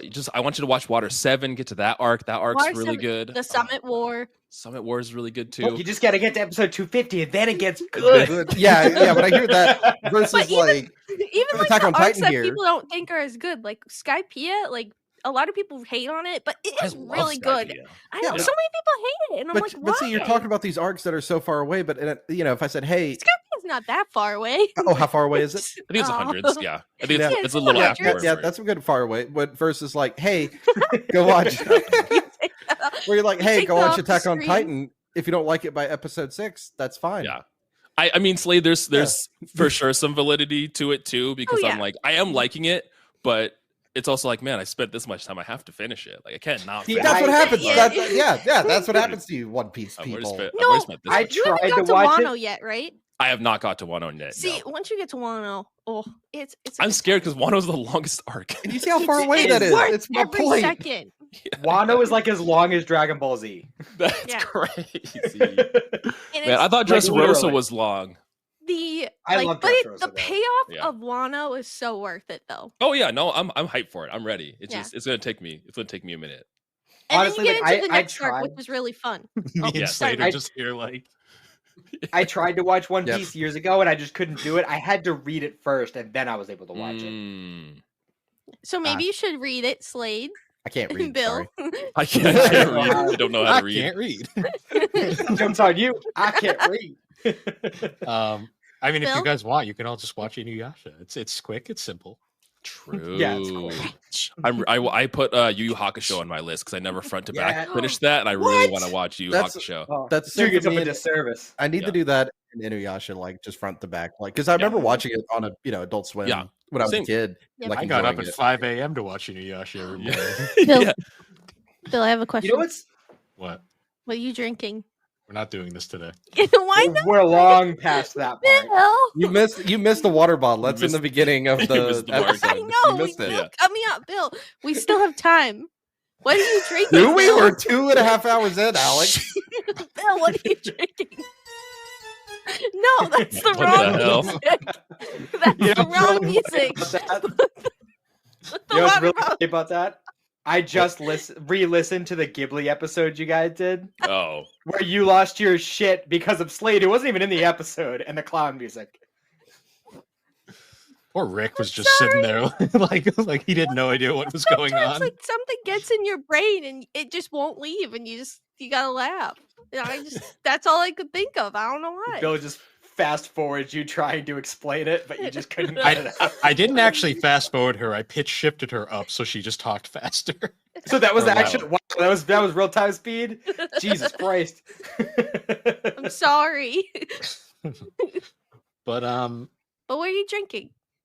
I'm not letting this go. Just talk around her, Bill. Talk around her. I have to do He'll this just every mute week. me. he just mutes you. Oh no. Yeah, we do this every episode. Oh, that's so funny. So thanks guys for finally joining us on this Yeah. long-awaited retrospective. I'm drinking this. um, I appreciate everybody bullying me into watching an anime. You're welcome for the We'll bullying. continue Yep. to bully you. JoJo is next. Yeah, Yep. I'm down. It was already on like a list of that I wanted to watch, so I'll do it. Just do a part at a time. Yeah. Just do a part at a time. Because like Yeah. part 1 is maybe 16 episodes. It's really short. Yeah, take Yeah. each part as like its own series. Yep. Don't look at it as one thing. Because there are things that'll connect it like back and forth. But Like, they're just- very yeah. isolated. So. Yeah. With the exception of part 1 and part 2, like those are very Yeah, closely those connected. two. Yeah. And then part 3, everything changes. Yep. Everything changed. Everything changed. The I just Fire realized Nation though, attacks. Fire Nation attack. I just realized now though, like this ticker is useless now. Like I can't use this ticker anymore. That's true. Nope, you can't. You know what the what is now. Attack on Titan. You know. Yeah, Yeah. it's no longer funny. Also, I can use this one though. How fucking dare you? You take that down right now. Bill, just give me one fact, please. I got a Charlie did horse it. during this episode. and He fell. said it was caffeinated. Yeah, I did Oh, earlier. yeah, true, you did. You didn't play the music. That's How fine. could you? Um, Come on. No. we've had our guests here. I'd like them to actually take some time to shout out their shows though. So Jared, you've been here. You haven't been here in quite a while. So would you Yeah. like to shout out your show? Yeah. So thanks for having me on. I was so excited to talk about the show and that you finally got around to watching Attack on Titan. But yeah, I'm the host of Play Along Podcast with my other two co-hosts, Kai and Ben. Essentially, what we do is kind of a book club for video games. So each of us will take a turn picking a game, we'll then break it down into sections, and then every other week we come together and kind of talk about that, go through the narrative, the music, everything within that section, and then kind of gauge how we're feeling each point of the narrative there. It's cool because all three of us have a very vast array of video games that we like. So we've played like indie stuff. I'm the Nintendo guy, so lots of Pokemons and Zeldas and everything too. Ben's the Sony head on there, so we've had Death Stranding episodes. We did Metal Gear Solid, so kind of the full spectrum of video games on there. But yeah, that's Play Along Pod, and you can find it wherever you're listening now. You can listen to our show there too. Nice. I'll be sure to include a link down in the description for that. Yeah. And Slade. Hey, I'm Slade from Driveway Studios. You can find us on our weekly show called Driveway Beers. The essential point of the show is that it's supposed to feel like you and your buddy getting together after a long work week and talking about whatever is on your mind. No real format or flow. You can find us everywhere at Driveway Studios or on the Twitters, everything. Well, wherever you'd find this, we're there. It's a cat. Yeah, I saw him earlier, and I just couldn't not focus on him. Yeah. I could feel myself sneezing already. Yeah, it gets like her fur gets like stuck in my facial hair, and I have allergies too, so that also doesn't help. Yeah, So I I'm love deathly it. allergic to cats. Oh yeah. My cat is also very furry. Yep. So is same. Alex's. Yes. Around cats, I turn about as red as like the recording notice. Oh wow, so out you're there. like God. allergic, like Yeah, swell up kind of thing. Yeah, swell, eyes turn like bloodshot red. Yeah. Wow. Yeah, and the only solution is like I got to start eating Benadryl like Skittles. That's That's- crazy. Aw. Yeah. You need to come in like little Skittles bags. Where Yeah, you just, yeah. Open up. Yeah, basically like 4 of them will fix me, and that's That's I hate crazy. to say that I just noticed this, but I was looking in the background of Slade Shot and I just realized you have the Sonichu picture up there. oh, do you like my Chris Chan Sonichu poster? Do you? I Did thought you like it? for the longest time I was like, is that like a Where's Waldo poster just chilling? And then it hit me and I was like, oh no. I don't know if you can see it. Here, let me. That right there. Little yellow thing. Yeah, so that is a Sonichu medallion. Oh, don't wear that. Bad That things was- happen when you wear But those. so that was made by the guy who makes the documentary. Oh, Gino Samuel. Oh. Yeah. So I Oh. bought one from him. So that's what that is, and I put it up there on the shelf. But it's nice for Preface. people like Bill. It's like the mason jar by the anime figures. Those who understand get why that's funny. Preface for anybody who has no idea what Chris Chan or Sonichu is. If Look you it up. don't know, it's good. Keep it that way. You don't need to know. If you want to know, there's an excellent documentary made by Gino Samuel. It's ongoing because the saga never ends. Anyways. Yep. Yeah. Thanks, Scott, for joining us on the show, guys. This was an awesome Yeah, time. it's fun, man. Yeah, it was a lot of fun. We'll be sure to have you guys back. I think this year for the our annual top 25, I think we're going to bring back the roundtable and we're going to. Let's do it. I'm down. That'd be a lot of fun. Yeah. We still It'll be need to do a long. movies one too. Oh, yeah, we do. We do. I Ooh. forgot about Oh, that. yeah. I actually have yeah. quite a few under my belt now, so I have something to bring to the table. I've got one at the moment. I don't know if y'all watched it. Y'all like Chainsaw Man, right? Like jazz. Yeah. Mhm. You like jazz? Go watch Look Back on Amazon Prime. It's made by the same Ooh. creator. Oh, Okay. interesting. It's like an hour long called I Look think Back. I've seen like previews of that. You should, I've you should go definitely watch seen it. that. I love this art style. Yeah. Nice. See, I just give solid recommendations. There you go. But yeah, anyways, guys, once again, thank you for joining us on the Gaming and Collecting Podcast. You can find the Gaming and Collecting Podcast on all the major podcasting platforms, particularly Apple Podcast and Spotify. And be sure to check us out over on the Superpod Network. That is superpodnetwork.com. Awesome site where you can find a whole bunch of different shows, videos, blogs, and a whole bunch of other different podcasters. I used to name them all, but my voice hurts. But anyways, guys, once again, thank you for joining us, and we will see you all next time. No, you won't. Pizza. Oh. Oh, that's a threat. You'll just make me ill next time.